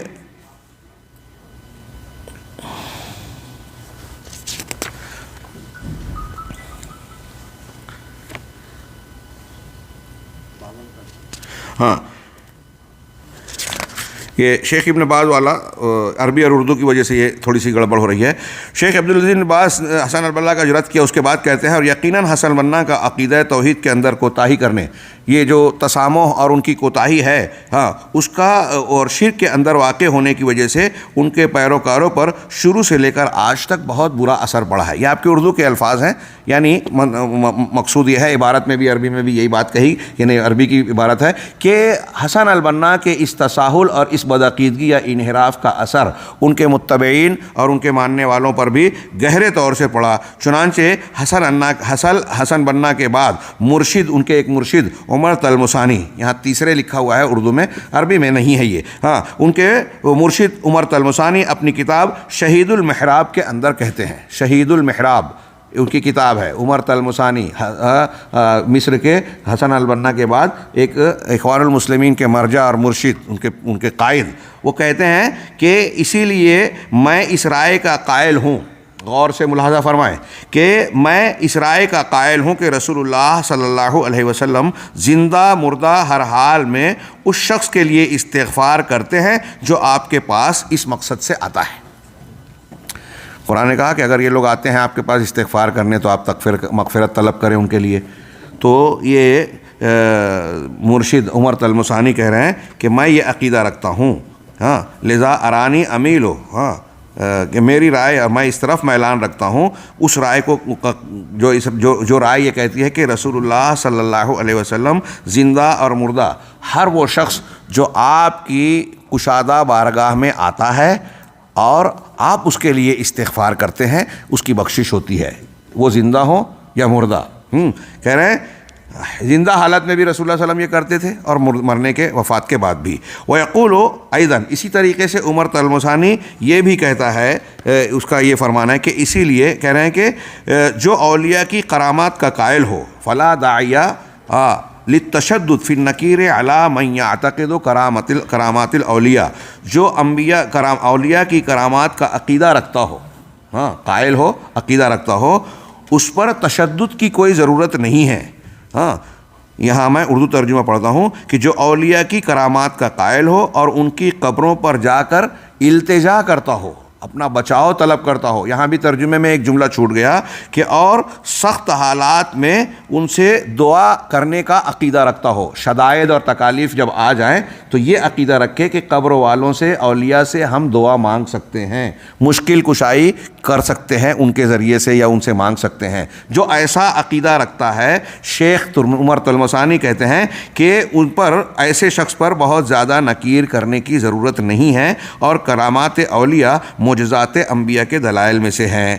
یعنی اگر کوئی کھلے طور سے شرک کر رہا ہے تو اس پر نکیر کرنے کی ضرورت نہیں ہے، لیکن کھلے طور سے سلفیت کو اختیار کر رہا ہے تو اس پر سخت نکیر کی ضرورت ہے۔ یہ قوس میں لگا دیجئے، آج کل سوشل میڈیا میں جتنے اخوانی ہیں وہ یہی کرتے ہیں، شرک پر چپ۔ میں اکثر ایک جملہ کہتا ہوں ہندوستان میں کہ اگر سعودی عرب سے خبر آ جائے کہ وہاں شاہی خاندان کا کوئی آدمی کسی بدنام گلی سے گزر گیا تو وہ صحیح ہے یا غلط، اسلام خطرے میں، پورا ہنگامہ مچ جاتا ہے، شور ولنے لگتا ہے، اسلام خطرے میں۔ اور دوسرے مقامات پر جو ان کے چہیتے منظور نظر ہیں، ان کے ہم نوا ہیں، آگے یہ آ رہی ہے بات کہ ان کا ماننے والا ہے تو شرک بھی معاف، اور اگر ان کا مخالف ہے تو اگر دائیں کروٹ پہلے دائیں کروٹ کے بجائے بائیں کروٹ لیٹ گیا تو اسلام خطرے میں۔ آداب نوم کو اگر اس نے تھوڑا سا ادھر آگے پیچھے کر دیا تو بہت بڑا جرم ہو گیا، ناقابل معافی۔ تو خیر یہ کہہ رہے ہیں کہ اس کا یہ اثر پڑا۔ اب دیکھیے کتنی بڑی بات ہے۔ اب سوچئے، ہم نے ابھی مقدمے میں کل کے پڑھا، وہ سامنے رکھیے کہ اگر ایک شخص کے سامنے بدعت ہو رہی ہے، شرک ہو رہا ہے اور وہ خاموش ہے، کیا وہ اہل حق میں سے ہو سکتا ہے؟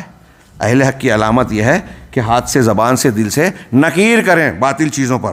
موصوف اولیاء اور ان سے محبت کے ضمن میں مزید کلام کرتے ہوئے کہتے ہیں، آپ کی کتاب کے صفحہ نمبر 53 پر دیکھیے کہ یہاں معاملہ شروع سے لے کر آخر تک ذوق کا ہے، اور اس ضمن میں سختی برتنے والوں سے کہوں گا کہ نکیر کرنے میں ذرا آسانی سے کام لو۔ ہونن کا لفظ ہے، یعنی نرمی برتو، بہت سختی مت برتو۔ یہ اہل حدیث کو رائے دے رہے ہیں۔ قبر پرستوں لوگوں کے بارے میں نرمی برتو۔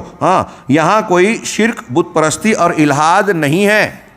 یہ جو کام کر رہے ہیں نا قبروں کے پاس، نہیں ہوتا ہے، کہہ رہے ہیں۔ ان کا جملہ ہے کہ اگر کوئی قبروں پر اس قسم کی مبالغہ آرائی اور منکرات کا ارتکاب کر رہا ہے تو یہ ان کے ایک بڑے مرشد کہہ رہے ہیں کہ یہاں کوئی شرک نہیں ہے، وثنیت، بت پرستی نہیں ہے، اور نہ ہی بے دینی اور الحاد ہے۔ یہ ان کی کتاب شہید المعراج، صفحہ نمبر وغیرہ کا حوالہ آپ کی کتاب میں بھی درج ہے، ملاحظہ فرما سکتے ہیں۔ کتنی سنگین اور شدید بات ہے۔ یہ کوئی معمولی چلتے پھرتے آدمی کی بات نہیں کہی جا رہی ہے کہ ان میں کوئی شخص کہہ دے کہ یہ ان کا ذاتی خیال ہوگا، یہ جماعت کا اور ان کا فکرہ نہیں ہے۔ شیخ حسن البنا بانی جماعت، عمر طلمسانی جو مرشد جماعت ہیں، پھر کہہ رہے ہیں آگے محمد سعید حوا، یہ سعید حوا یہ بھی ان کے ایک بہت مشہور کہہ رہے ہیں مرشد ہیں۔ وہ کہتے ہیں اخوان المسلمین کی جماعت کے اندر مفکر کی حیثیت رکھتے ہیں، ان کو دانشور اور مفکر کی حیثیت مانی جاتی ہے ان کی۔ اپنی کتاب تربیت الروحیہ کے اندر وہ لکھتے ہیں کہ رفاعی سلسلے والوں پر، ملاحظہ فرمائیں کہ رفاعی سلسلے والوں پر کہا گیا اللہ کی کرامت رہی ہے کہ ان میں سے ایک شخص، ایک شیشے کا لفظ انہوں نے کیا، عربی میں الشیش ہے، شیش عربی میں شیشے کو نہیں بولتے، یہاں غلطی ہو گئی، کہ شیشے کی بجائے اس کو لوہے کی سیخ، وہ کباب واب بھننے کے لیے لگاتے ہیں نا، جس پہ آپ لوگ کیا کہتے ہیں اس کو، لوہے کی جو سیخ ہی کہتے ہیں، تو اس کو شیش کہتے ہیں۔ تو یہ سعید حوا کہہ رہے ہیں رفاعی سلسلہ، احمد رفاعی کے ماننے والے، ایک تصوف کا مشہور سلسلہ ہے اور بڑا غلو کیا گیا، اس میں بڑی گمراہیاں ہیں، تو اس کی تعریف کر رہے ہیں یہ دیکھیے یہ سیاسی مزاج ہوتا ہے کہ جس سماج اور معاشرے میں آدمی جیتا ہے وہاں کی پبلک کو اپنی طرف مائل کرنے کے لیے ان کی غلط باتوں کی بھی کچھ تائید اور چاپلوسی کی جائے تاکہ وہ ہمیں ووٹ دیں، ہمارا ساتھ دیں۔ ہاں تو یہ وہ مزاج ہے، یہ دین کا مزاج نہیں ہے، ہاں منہج سلف نہیں ہے، یہ قرآن و سنت کی دعوت کا نہیں ہے۔ دعوت دینے والا غلطیوں کی اصلاح کرتا ہے اور سیاست کرنے والا شخص غلطیوں کی تائید کر کے اپنے آپ کو اس میں گھلاتا ملاتا ہے، یہ وہی کر رہے ہیں۔ چنانچہ کہہ رہے ہیں کہ وہ رفاعی سلسلے والوں پر اللہ کی کرامت رہی ہے کہ ان میں سے ایک شخص لوہے کی سلاخ یعنی سیخ یا تلوار سے اپنی پشتوں میں مارتا ہے، پیٹھ پر اس کو گھونپتا ہے، ہاں، اور جو سینے کی طرف نکل جاتی ہے، وہ سیخ اور لوہے کی سلاخ جو ہے باہر آ جاتی ہے، ہاں، پھر اسے کھینچ لیتا ہے، ہاں، اور کوئی زخم نہیں ہوتا اور نہ ہی کوئی تکلیف ہوتی ہے۔ ملاحظہ فرمائیں، یہ کون کہہ رہا ہے؟ سعید حوا، مرشد اخوان المسلمین۔ جب یہ عقلیت پسندی پر آتے ہیں تو معتزلہ کو پیچھے چھوڑتے ہیں، ہاں میں مذاق نہیں کر رہا ہوں۔ معتزلہ عقلیت پسندی، عقل کو نقل پر مقدم کرنے والے، اس عقلیت پر جماعت اسلامی، مولانا مودودی، حسن البنا یا ان کے رفقا کو دیکھیے، صحیح ثابت شدہ بخاری مسلم کی حدیثوں کو رد کر دیا، قرآن کی آیتوں کی تعویل کر دی جس پر غیروں کو اعتراض ہوا۔ ان کی سمجھ میں بھی نہیں آیا تو کیا ضرورت تھی؟ آپ کو جو سمجھ میں نہیں آیا آپ خاموش رہیں۔ ہاں اگر کوئی یہاں بہت سارے مختلف فنون کے انجینئرز اور جانکار لوگ موجود ہیں، ہاں کیا آپ جو باریکیاں اس فن کی جانتے ہیں یہاں سب لوگ سمجھتے ہیں؟ اور مجھے نہیں سمجھ میں آئے تو کہہ دوں کہ نہیں یہ کمپیوٹر اور یہ سارے کام بیکار ہیں، غلط ہیں، میں نہیں مانتا، تو کہیں گے کہ یہ جاہل ہے، بل کذبوا بما لم یحیطوا بہ علما۔ یہی حال ان کا تھا، آپ کی سمجھ میں نہیں آیا، آپ غیر مسلم کو جواب نہیں دے پائے تو وہ غلط کیسے ہو گیا؟ آپ کو نہیں سمجھ میں آیا نا۔ کیا مسلمانوں میں جتنے مسلمان ہیں ان کو اسلام کی ہر بات، معجزات، کرامات، ان کی توجیحات، سائنسی جواب سب معلوم ہے؟ معلوم ہوگا تب مانو گے۔ اگر ایسا ہی ہے تو نیوٹن اور کیا نام ہے آئنسٹائن پر لوگ ایمان لاتے ہیں، انبیاء پر نہیں لاتے۔ وہ ہر چیز کو تجربہ گاہ میں ثابت کر کے تھیوری کو قانون بناتے ہیں، ہاں وہ کہتے ہیں کہ یہ جو ہے لا بن گیا، تھیوری سے لا بن گیا، ہاں، اور ایسا کر کے اگر آپ نے مانا تو آپ نے ایمان نہیں لایا۔ خیر یہ ایمان بالغیب کی باتیں ہیں، بات لمبی ہو جائے گی، ہم واپس آتے ہیں کہ شہید ہوا یہ کہہ رہا ہے، میں اس لیے یہ جملہ کہہ رہا ہوں کہ ان کے یہاں آپ دیکھیں گے کہ عقل کی بنیاد پر حدیثوں کا رد کر رہے ہیں اور پٹانے کے لیے، ہاں اپنی دعوت کی حقیقت کو واضح کرنے کے لیے یہ رفاعی لوگوں کے بارے میں ان کی بے وقوفانہ بات کو کرامت ظاہر کر رہے ہیں، شعبدہ بازی۔ ہاں علامہ ابن تیمیہ کہتے ہیں کہ اس قسم کا اگر کوئی مظاہرہ کرتا ہے تو وہ اللہ کا ولی نہیں ہوتا۔ مشرکین اور کفار اور اہل کتاب بھی اس قسم کی شعبدہ بازی اور سحر و جادو کا مظاہرہ کرتے ہیں، بہت اہم بات ہے۔ اگر اس کو آپ دلیل مان لیں تو پھر دجال پر بھی ایمان لانا جائز ہو جائے گا بہت سارے لوگوں کے لیے، کیونکہ دجال بھی بہت ساری اس قسم کی سحر انگیز چیزوں کا اور بظاہر کرامت کا یا خرق عادت چیزوں کا مظاہرہ کرے گا، یہ اللہ تعالیٰ کی جانب سے بطور آزمائش ہوگا۔ تو یہ جس چیز کا اہل علم نے عقیدہ حقیقی صحیحہ اور توحید کی حفاظت کے لیے بڑی محنت کر کے جس چیز کو ہمارے علماء اور کبار ائمہ نے جس کا دفاع کیا تھا، یہ اس کا دروازہ کھول رہے ہیں۔ یہ بریلوی دیوبندی اور دوسرے مشرکین جو قبر پرستی کی تائید کے لیے اس قسم کی جھوٹی حکایتوں اور واقعات کو بیان کرتے ہیں جو قرآن و حدیث کے مضامین کے بالکل خلاف ہوتی ہے، ان میں اور ان میں فرق کیا رہا؟ ایک طرف عقلیت پسندی میں یہ انتہائی غلو کر جاتے ہیں کہ قرآن حدیث کے مضامین کا رد کرتے ہیں، اور دوسری طرف یہاں یہ کہہ رہے ہیں کہ رفاعی سلسلے کے لوگوں پر اللہ کا یہ کرم رہا۔ اب اگر کوئی بھی رفاعیت کی طرف نسبت کر کے آ کے کسی شعبدے کا مظاہرہ کرے تو اخوان المسلمین والے کہیں گے کہ یہ اللہ کا اس پر کرم ہے اور یہ اس کی کرامت ہے، ایمان لے آئیں گے۔ ان کے کہنے کے مطابق کوئی اصول اور ضابطہ تو بنا ہی نہیں۔ ہاں سیریا کے اندر اخوان المسلمین کے مرشد مصطفیٰ سبائی اشعار پڑھتے ہیں جن کے اندر نبی اکرم صلی اللہ علیہ وسلم سے استغاثہ کرتے ہیں اور بیماری سے شفا طلب کرتے ہیں۔ چنانچہ کہتے ہیں یا سائق الزان نحو البیت والحرم، اے جو ہے سواری کو ہانکنے والے حرم اور اللہ کے گھر کی طرف، ونحو طیبہ تبغی سید الامم، اور طیبہ یعنی مدینہ کی طرف سید الامم کا ارادہ کر کے۔ دیکھیے یہ کون کہہ رہا ہے؟ مصطفیٰ سبائی، ان کے بڑے عالم مانے جاتے ہیں، مرجع مانے جاتے ہیں۔ اللہ کے نبی صلی اللہ علیہ وسلم یعنی حرم کی طرف سفر کر کا ارادہ کرنے والے، اپنی سواری کو اونٹ کو ہانکنے والے، اور اللہ کے نبی صلی اللہ علیہ وسلم کی طرف، مسجد نبوی نہیں، ہاں روضہ نبوی، قبر نبوی، لا تشد الرحال الا الی ثلاثۃ مساجد کے ہمارے بچوں کو یہ حدیث یاد ہے کہ 3 مساجد کے علاوہ سفر نہیں. اگر کوئی مسجد نبوی کا مدینہ کا سفر اللہ کے نبی صلی اللہ علیہ وسلم کی قبر کی زیارت کی نیت سے کرتا ہے تو غلط ہے. مسجد نبوی کی نیت سے کرتا ہے تو فضیلت ہے. ان حدیثوں کی مدینہ جانے کے بعد زیارت کے لیے جاتا ہے تو یہ مستحب ہے, اجر و ثواب کا باعث ہے. اس میں بھی مبالغہ اور کثرت سے اہل علم نے منع کیا دلائل کی بنیاد پر. تو ملاحظہ کرائیں باریک بات. ہاں, آج ہمارے یہاں بہت سارے جاہلوں کو اگر آپ یہ کہیں کہ ایک شخص اگر مدینہ نہ جا کر حج کرنے جائے اور حج کر کے آ جائے تب بھی حج ہو جائے گا, تو اس کو یہ بات ہضم ہی نہیں ہوگی. ہمارے یہاں نعتوں میں پتہ نہیں کیوں لوگ مدینے کے سفر میں نمدیدہ رنجیدہ سنجیدہ رہتے ہیں. مدینے کا سفر ہے اور میں رنجیدہ رنجیدہ نمدیدہ. مکہ کے سفر میں کیوں نہیں ہوتے؟ ہاں, تو یہ حیرت انگیز بات ہے نا, میں اکثر ذکر کرتا ہوں. اور ہمارے یہاں بھی ایک سلسلہ چلا ہے نعت گوئی کا. ہاں, یہ بھی آگے آپ ایک ملاحظہ پڑھیں گے کہ اخوان المسلمین کے ہاں نغمات اور ترنم مشرکین اور اہل بدعت کا یہ وتیرہ ہے, اہل السنہ کا یہ طریقہ نہیں ہے. دینداری کا مظاہرہ, ذکر و اذکار ہے یہاں, اور سنت کے مطابق ذکر و اذکار اللہ کا ذکر ہے. چنانچہ شیخ نے یہ اشعار پڑھے, آپ اردو ترجمہ دیکھ لیجئے, میں عربی کہوں گا بہت دیر ہو جائے گی. کہہ رہے ہیں کہ اے اونٹوں کو بیت اللہ, اونٹوں زان سواری کا اونٹ, سواری کی وہ سواری جس پر سفر کے لیے سوار ہوتے ہیں, زان کہتے ہیں. اے اونٹوں کو بیت اللہ اور حرم کی طرف ہانکنے والے اور مدینہ طیبہ کی طرف سید الامم کو چاہتے ہوئے, یعنی اس طرف آپ جا رہے ہیں نبی صلی اللہ علیہ وسلم کو چاہنے کے لیے. ہاں, اگر تمہارا جانا مختار نبی کی طرف نفل ہے, ہاں یہ شعر ہے, انکان سعیک للمختار, نہ اگر تمہاری یہ کوشش, تمہاری یہ سعی اور کوشش جد و جہد جو سفر میں برت رہے ہو, یہ نبی صلی اللہ علیہ وسلم مختار نبی صلی اللہ علیہ وسلم کو کہا, آپ کی طرف یہ کوشش کرنا اگر تمہارے لیے یہ نفل ہے تو فسعی مثلی فرض عند ذی الہمم. تو ذی الہمم یعنی ارباب عظیمت کے نزدیک میری کوشش کرنا اللہ کے نبی کی قبر کی طرف جانے کے لیے یہ تو فرض ہے. آپ کا اگر نفل ہے تو میرا فرض ہے. ہاں, تیسرا شعر, اے میرے آقا اے اللہ کے حبیب, میں آپ کے دروازے پر آیا ہوں اپنی بیماری کی شکایت لے کر. یہ شعر ہے کہ یا سیدی یا حبیب اللہ جئت الی اعتاب بابک, میں آپ کے دروازے کی چوکھٹ پر آیا ہوں. عتب دروازے کی چوکھٹ کو بولتے ہیں, عتاب اس کی جمع. تو چوکھٹوں پر آیا ہوں, کس لیے آیا ہوں؟ اشکو البرح من سقمی, جس میں میں اپنی بیماری سے بری اور شفا صحت مندی کی شکایت لے کر آیا ہوں. میرے آقا میرے بدن میں میرے بدن کو بیماری نے اس طرح گھر کر لیا ہے کہ میں شدت مرض سے بے چین ہوں اور سو نہیں سکتا, نیند کا سرما نہیں لگا سکتا. یہ گویا عربی کے اشعار میں آپ دیکھ سکتے ہیں کہ مدینہ کی طرف سفر کرنے والے کو مخاطب کس کو کیا جا رہا ہے؟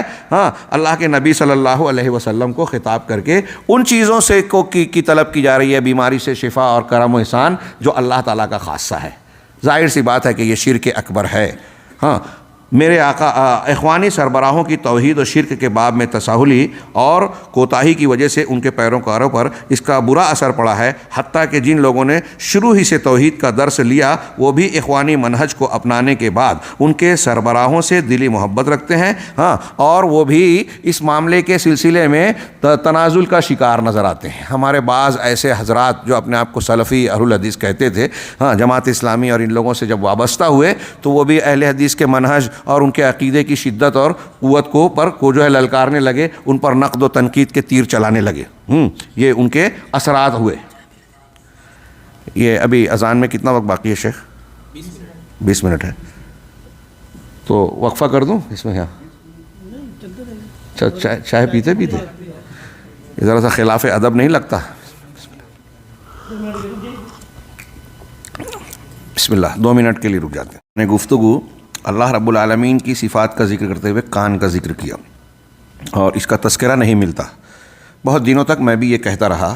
ابھی حال ہی میں نے شیخ سے یہ عرض کیا کہ ہمارے بعض سلف کی کتابوں میں اس کا تذکرہ ہوا, اس کا ذکر ہے کہ اللہ کا سننا دیکھنا, سننے کے لیے کان اور دیکھنے کے لیے آنکھ, اس کا تذکرہ روایتوں میں حدیثوں میں موجود ہے, اور وہ اس کو مانتے ہیں بلا تمثیل و بلا تشبیہ کے.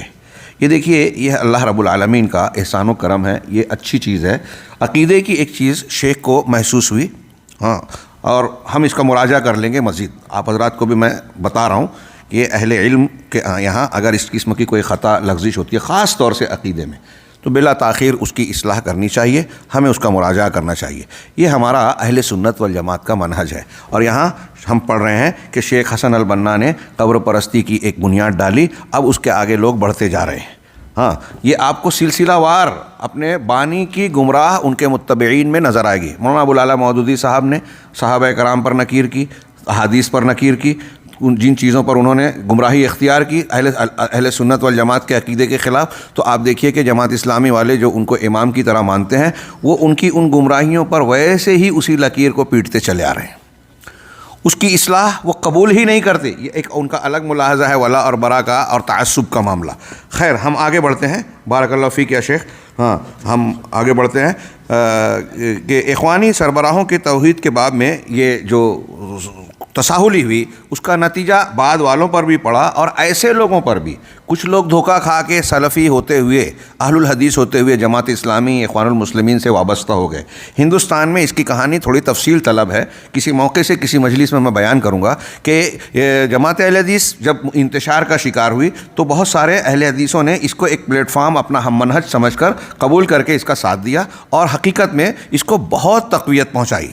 مسعود عالم ندوی، مولانا عبدالغفار رحمانی اور ایسے بہت بڑے بڑے علماء ہندوستان پاکستان کے ان کے ساتھ لگ گئے، ان کو بڑی طاقت دی، آگے بڑھایا۔ اس میں سے ایک بڑی تعداد واپس بھی آئی، عبید اللہ کشمیری جیسے لوگ، شیخ عبدالغفار رحمانی صاحب، ہاں، انہوں نے رجوع کیا توبہ کی لمبے عرصے کے بعد، اور جانا کہ یہ منہج اور فکر کے اعتبار سے بھٹکے ہوئے اور گمراہ لوگ ہیں۔ دکھاوا ہے اسلامی حکومت کا، حقیقت میں یہ ان کا منشا بھی نہیں ہے۔ ابھی آپ آگے ملاحظات میں پڑھیں گے کہ ایک طرف تو ہم خوارج پر نقد کرتے ہیں جو ان الحکم الا للہ کہتے ہیں۔ ہاں، دیکھیے وہ آگے کی بات ہم وہاں تفصیل میں جا سکیں نہ کہ خوارج پر ہم نقد کرتے ہیں ان الحکم الا للہ کہہ کے، سلف کے منہج کے برخلاف وہ چلتے ہیں تو ہم اس پر تنقید کرتے ہیں کہ وہ بھٹکے ہوئے ہیں۔ یہ لوگ ومن لم یحکم بما انزل اللہ فاولئک هم الکافرون سے استدلال کرتے ہوئے یہ تو کہتے ہیں کہ اسلامی حکومت قائم کرنی ہے، ہاں، لیکن جب ان کو کہیں قوت و اقتدار ملتا ہے تو ان کے مرشدین کے اقوال ابھی آپ ملاحظہ فرمائیں گے کہ یہ کہتے ہیں کہ ہم حریت کو ترجیح دیتے ہیں، ڈیموکریٹک یعنی جمہوریت کو ترجیح دیتے ہیں، اسلامی حکومت نہیں، حریت چلے گی۔ تو یہ خوارج سے بھی گئے گزرے ہیں، ان کا نعرہ ہے اسلامی حکومت، مقصود نہیں ہے۔ یہ گویا سیاسی پارٹیوں کی طرح ہے کہ منشور کچھ چھاپا جائے، مقصود کچھ اور رکھا جائے، کرسی کی طلب۔ تو ان کے تعامل سے پوری تاریخ سے یہی ظاہر ہوتا ہے۔ چنانچہ آگے ہم بڑھتے ہیں۔ شیخ کہہ رہے ہیں کہ مندرجہ ذیل کچھ دلیلیں پیش کر رہے ہیں جو یہ بتاتی ہیں کہ بعد کے کچھ لوگوں نے ان کے اثرات کو قبول کیا اور توحید کے بارے میں نرمی اور مداہنت اختیار کی۔ ہاں، سب سے پہلی بات انہوں نے پیش کی کہ جب کتاب وقفات مع کتاب للدعاة فقط للعجمی، یہ ایک کتاب تھی، کتاب للدعاة فقط، یہ جاسم محمد کی ایک کتاب ہے۔ یہ جاسم محمد نے جو کتاب لکھی یہ اخوانیوں کے دفاع میں لکھی۔ ہاں، اس میں اس نے یہ بتانے کی کوشش کی کہ اخوانیوں کے اوپر جو الزامات لگائے جا رہے ہیں مطلب ان کے دفاع کرنے کی کوشش کی گئی، ان کی غلطیوں کو اچھا بنا کر پیش کرنے کی کوشش کی گئی۔ تو اس کے جواب میں محمد سیف العجمی نے کتاب لکھی، وقفات مع کتاب للدعاة فقط للعجمی وکان فیہ ہے۔ اب اس کتاب میں اردو والی کتاب سے پڑھوں کہ جس کے اندر اس کتاب میں ان بہت سے شرکیہ اعمال سے ڈرایا گیا تھا، آگاہ کیا گیا تھا، جن کے اندر اخوانی سربراہ واقع ہو چکے ہیں۔ اس وقت اخوانیوں نے جب یہ کتاب شائع ہوئی تو اخوانیوں نے اس کتاب کو بدنام کرنے میں اپنی ایڑی چوٹی کا زور لگا دیا۔ پورا جیسا کہ آج ہم دیکھتے ہیں کوئی خبر ہوتی ہے تو کس طریقے سے سوشل میڈیا پہ سرگرم ہوتے ہیں۔ ہاں، میڈیا جیسے عالمی میڈیا یہودیوں کے ہاتھ میں ہے اور مسلم میڈیا روافظ اور ان کے دمچھلوں کے ہاتھ میں۔ ہاں، اپنی پوری طاقت لگا دی اور ان لوگوں کو بھی مشکوک بنا کر پیش کیا جنہوں نے اس کتاب کو تقسیم کیا، اس کتاب کو چھاپنے اور بانٹنے والوں کے خلاف خوب پروپیگنڈا کیا۔ ہاں، ان لوگوں کے خلاف اخوانی نے مختلف قسم کی تلفیقات، بیہودہ اور چکنی چپڑی جھوٹی باتیں ان کے بارے میں مشہور کی، اور یہی حزبیت اور گروہ بندی کی نحوست اور خطرہ ہے کہ یہ حق سے روکتے ہیں۔ آپ دیکھیے کہ ایک غلط چیز کی نشاندہی اہل حق اپنا فریضہ اور ذمہ داری سمجھ کے کر رہے ہیں۔ وقفات کتاب لکھ کر بتایا کہ بھائی ان لوگوں نے یہ غلطیاں کی ہیں، تو اب اس غلطی کا دفاع اور اس حق کو رد کرنے کی کوشش کی گئی ان کی طرف، اجتماعی طور سے ایک ماحول بنا کر پورے کے پورے کود پڑتے ہیں اس معاملے میں۔ یہ کوئی چھوٹی بات نہیں ہے، یہاں صرف انہوں نے یہ نکیر کی کہ یہ حق سے روکتے ہیں، اس میں دیکھیے کہ غلط کی تائید کر رہے ہیں، ہم مکلف ہیں، ابھی کل پڑھا امر بالمعروف اور نہی عن المنکر کا، یہ نہیں امر بالمنکر اور نہی عن المعروف کر رہے ہیں کہ آپ صحیح کام کر رہے ہیں تو آپ کو بدنام کر رہے ہیں، اور جو غلط کر رہے ہیں ان کی تائید کر رہے ہیں۔ یہ شیطانی کام ہے۔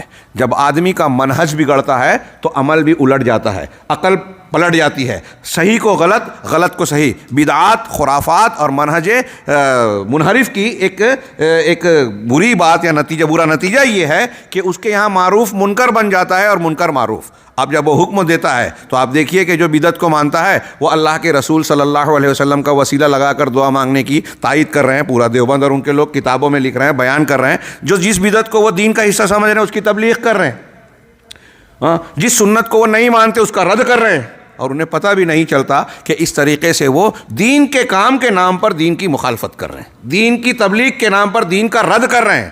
یہ کوئی چھوٹی موٹی بات نہیں ہے۔ آگے بڑھتے ہیں۔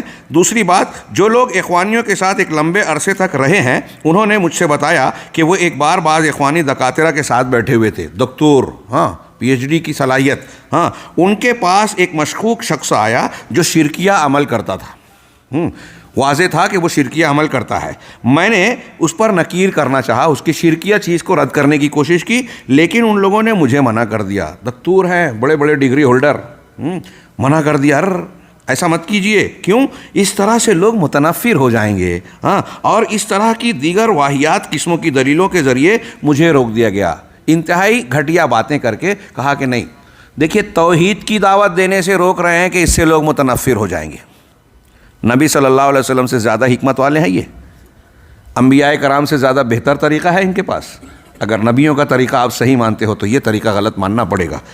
آئیے سنتے ہیں دور حاضر کے امام اہل سنت شیخ عبدالعزیز بن باز رحمہ اللہ کے کلام کو کہ آپ اخوان المسلمین پر کس طرح ملاحظہ فرما رہے ہیں۔ چنانچہ فرماتے ہیں، ملاحظہ کیجئے، اخوانی تحریک پر خاص اہل علم تنقید کر رہے ہیں کیونکہ ان کے یہاں توحید باری تعالیٰ کی طرف دعوت میں اور شرک و بدعات پر نکیر کے باب میں کوئی نشاط نہیں پایا جاتا۔ اس سلسلے میں ان کے یہاں سرگرمی نہیں ہے۔ صرف یہی ایک بات ان کی دعوت کے منہاج نبوت پر نہ ہونے کی دلیل کے لیے کافی ہے۔ ان کے یہاں کچھ ایسے اسالیب، اسلوب اور طریقے پائے جاتے ہیں جن سے دعوت دین اور عقیدہ صحیحہ کی طرف رہنمائی میں کمی کا احساس ہوتا ہے، اس میں نقص معلوم ہوتا ہے، اور یہ شیخ ابن باز کی بڑی محتاط اور پیاری عبارت ہے، بہت مہذب انداز ہے، علمی انداز ہے۔ اس لیے اخوان المسلمین جماعت کے لیے مناسب ہے کہ وہ سلفی دعوت کا اہتمام کریں، سلف کا جو طریقہ ہے اسے اختیار کریں۔ آپ کی دعوت سلفی طریقے پر نہیں ہے، یعنی توحید باری تعالیٰ کی طرف دعوت دیں، قبر پرستی، مردوں سے تعلق بنانا، ان سے استغاثہ کرنے پر نکیر کریں، جس طرح کے لوگ حسین یا بدوی کی قبر پر کر رہے ہیں۔ حسین یا بدوی مصر میں یہ بڑے مشہور ہیں، ان کی قبر پر کر رہے ہیں، تو اب آپ وہاں آپ ہی کے ارد گرد میں یہ چیزیں پائی جا رہی ہیں مصر میں، تو آپ اس کی نکیر کریں، اس سے منع کریں، اس بارے میں قرآن و حدیث کی دلیلوں کو پیش کریں۔ ضروری ہے کہ ان کے یہاں توحید و شرک جیسے اصول کا اہتمام ہو، کیونکہ لا الہ الا اللہ کا یہی مفہوم ہے اور یہی اصل دین ہے۔ اسی کی طرف نبی اکرم صلی اللہ علیہ وسلم نے مکہ کے لوگوں کو بلایا تھا، اور ہم جانتے ہیں کہ تمام انبیاء نے اپنی اپنی قوموں کو پہلی بنیادی اور آخری دعوت جو دی وہ توحید ہی ہے، لا الہ الا اللہ ہے، کہ دنیا میں آؤ تو سب سے پہلے لا الہ الا اللہ کو اختیار کر کے دین میں داخل ہو، دنیا سے جاؤ تو جنت میں جاننے کے لیے لا الہ الا اللہ پر مرنا ضروری ہے۔ اسی لیے بہت سے اہل علم اخوانیوں پر نقد کرتے ہیں کہ ان کے یہاں دعوت توحید کے سلسلے میں نہ کوئی نشاط و حرکت ہے اور نہ ہی اس میں اخلاص، اور شرک و بدعات پر خاموشی ہے۔ توحید کے سلسلے میں چپی، خاموشی، اور شرک کے بارے میں جو ہے خاموشی ہے، اس کو دیکھ رہے ہیں، یہاں نشاط نہیں ہے توحید کے بارے میں۔ تو پھر آپ بتائیے کہ کون سے دین کی اقامت کی بات کرتے ہیں؟ نقیم الدین ولا تتفرقوا۔ اللہ تعالیٰ نے نوح، ابراہیم، عیسیٰ، موسیٰ، محمد علیہ الصلاۃ کو جو سورہ شورى کی آیت لوگ پیش کرتے ہیں اور اس کو تحریکی آیت بولتے ہیں۔ یہ بھی عجیب اتفاق، ان کے ہاں بڑی تقسیم ہے، آیت کو تحریکی کہا، یہ تحریکی آیت ہے۔ کیا؟ ان اقیم الدین ولا تتفرقوا فیہ، دین قائم کرو اور اس میں فرقہ نہ ہو جاؤ۔ تو میں اکثر سوال کرتا ہوں، الدین جو انبیاء کو، ابراہیم علیہ السلام اور انبیاء کرام کو اللہ کہہ رہا ہے کہ دین قائم کرو، تو وہ کون سا دین ہے؟ وہ دین جس میں شرک ہے، وہ دین جس میں غیر اللہ سے دعا مانگی جاتی ہے، جس میں رسول اللہ صلی اللہ علیہ وسلم کو اللہ کے برابر مانا جاتا ہے، سیدہ زینب کا مزار اور دوسرے اولیاء و صالحین کے مزار پر نکیر، جانے والوں سے نکیر نہ کی جائے، وحدت الوجود کو مانا جائے، اس دین کو مٹانے کے لیے یہ انبیاء آئے تھے. اس کو مٹائیں گے تو حقیقی دین قائم ہوگا, اور آپ جس کو مٹانے انبیاء آئے تھے اس کو قائم کرنے کی بات کرتے ہیں اور کہتے ہیں کہ اسلام قائم کر رہے ہیں. لوگوں کو اتنا بڑا دھوکہ دے رہے ہیں, اس سے بڑا فریب کیا ہو سکتا ہے. ہاں, کہہ رہے کہ جس کی وجہ سے جاہلوں کو مزید موقع ملتا ہے, جو کہ شرک اکبر سے منہ پھیرنے جیسا ہے. اسی طرح اہل علم ان پر اس ناحیے سے بھی نقد کرتے ہیں کہ یہ سنت اور حدیث شریف کا اہتمام نہیں کرتے. شیخ ابن باز رحمہ اللہ کی عبارت کا یہ حصہ ہے. توحید جو دین کی بنیاد ہے, اور پھر سنت جو روح ہے جس سے پورا دین جڑا ہوا ہے, اس کا اہتمام بھی نہیں ہے حدیثوں کا. اور یہ عجیب اتفاق ہے کہ یہ عالم اسلام, عالم عرب میں اخوان المسلمین ہو یا ہندوستان پاکستان کی جماعت اسلامی ہو, اور ان کے لوگ ڈاکٹر اسرار اور فلاں, ان کے یہاں حدیثوں کا اہتمام ہے ہی نہیں. ہاں, جاہل ہیں حدیثوں سے, فن حدیث سے. مولانا ابو العلا مودودی صاحب ڈاکٹر عبدالودود کو منکر حدیث کو جواب دینے گئے, اور جماعت اسلامی والے بڑے فخر سے پیش کرتے ہیں کہ دیکھیے مولانا مودودی صاحب جو ہے منکر حدیث نہیں تھے, ان کو منکر حدیث کا تو جواب دیا انہوں نے. وہ جواب دینے گئے اس فن کے تھے نہیں, خود بھی جو ہے بہت سارے گڑھوں اور کھڈوں میں کود پڑے, اور انہوں نے جہاں جہاں ٹھوکر کھائی ہے جماعت اسلامی کا کوئی ان کے ماننے والا شخص ماننے کے لیے تیار ہی نہیں ہے کہ انہوں نے غلطی کی. کہا حدیثیں ذوقی ہوتی ہیں. اب ذوقی ہیں, ایک آدمی جو ہے اس کو اپنے ذوق سے صحیح اور ضعیف سمجھ سکتا ہے, محدثین کے اصول کی ضرورت نہیں ہے.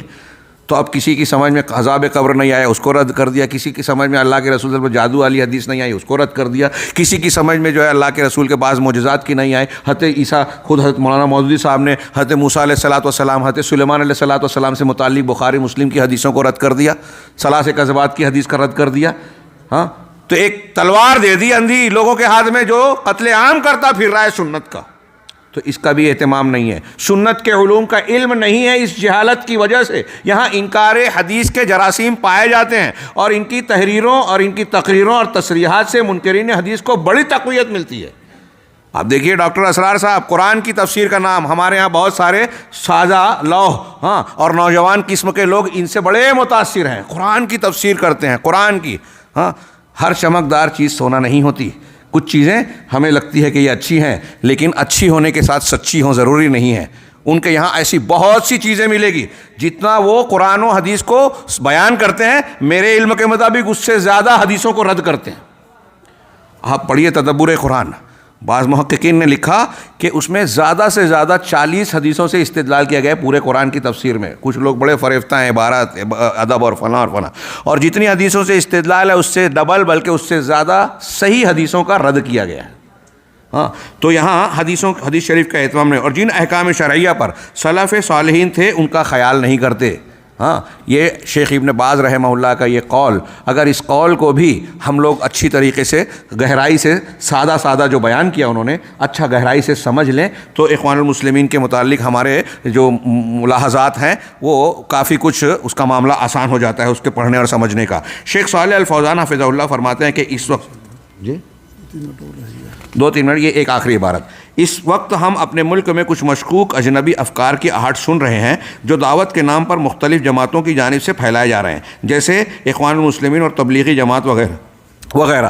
ان سب کا مقصد ایک ہے, وہ یہ کہ دعوت توحید کو ختم کر کے اس کی جگہ لے لینا. یہ دور سے نظر آتے ہیں, بظاہر اصلاح کی کام کرتے ہیں, لیکن حقیقت میں ہاں جانکار حضرات جانتے ہیں, اور ان کے بعض جگہوں پر ان کے یہ مقاصد کچھ نہ کچھ کھل جاتے ہیں کہ یہ ان کا اصل نشانہ سلفی دعوت ہے, اور اس معاملے میں ان کو باہر کے لوگوں سے, مسلم دشمن عناصر کی طرف سے تقویت اور طاقت حاصل ہے.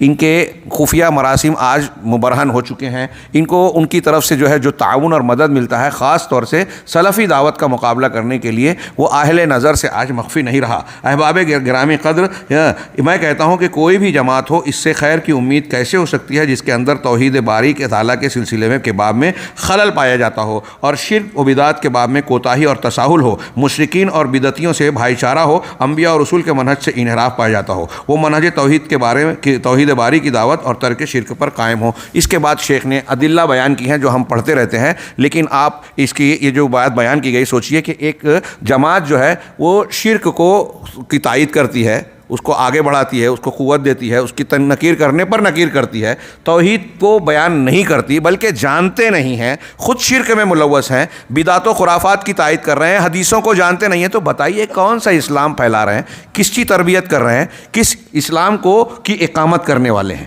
یہ ایک ملاحظہ میں ایسا مانتا ہوں، میرا عقیدہ یہ ہے کہ اگر اس ایک ملاحظے پر ہمارے نوجوان غور کر لیں تو وہ اخوان المسلمین کی دعوے کرنے والی چمکدار دعوت سے اور دھوکے سے وہ جو ہے متاثر ہو کر فریب نہیں کھائیں گے۔ انشاءاللہ ہماری بات نماز کے بعد جاری رہے گی۔ اللہ ہمیں خیر کی توفیق دے، علم سے نوازے، عمل کی توفیق دے اور اخلاص عطا فرمائے۔ وآخر دعوانا الحمدللہ رب العالمین۔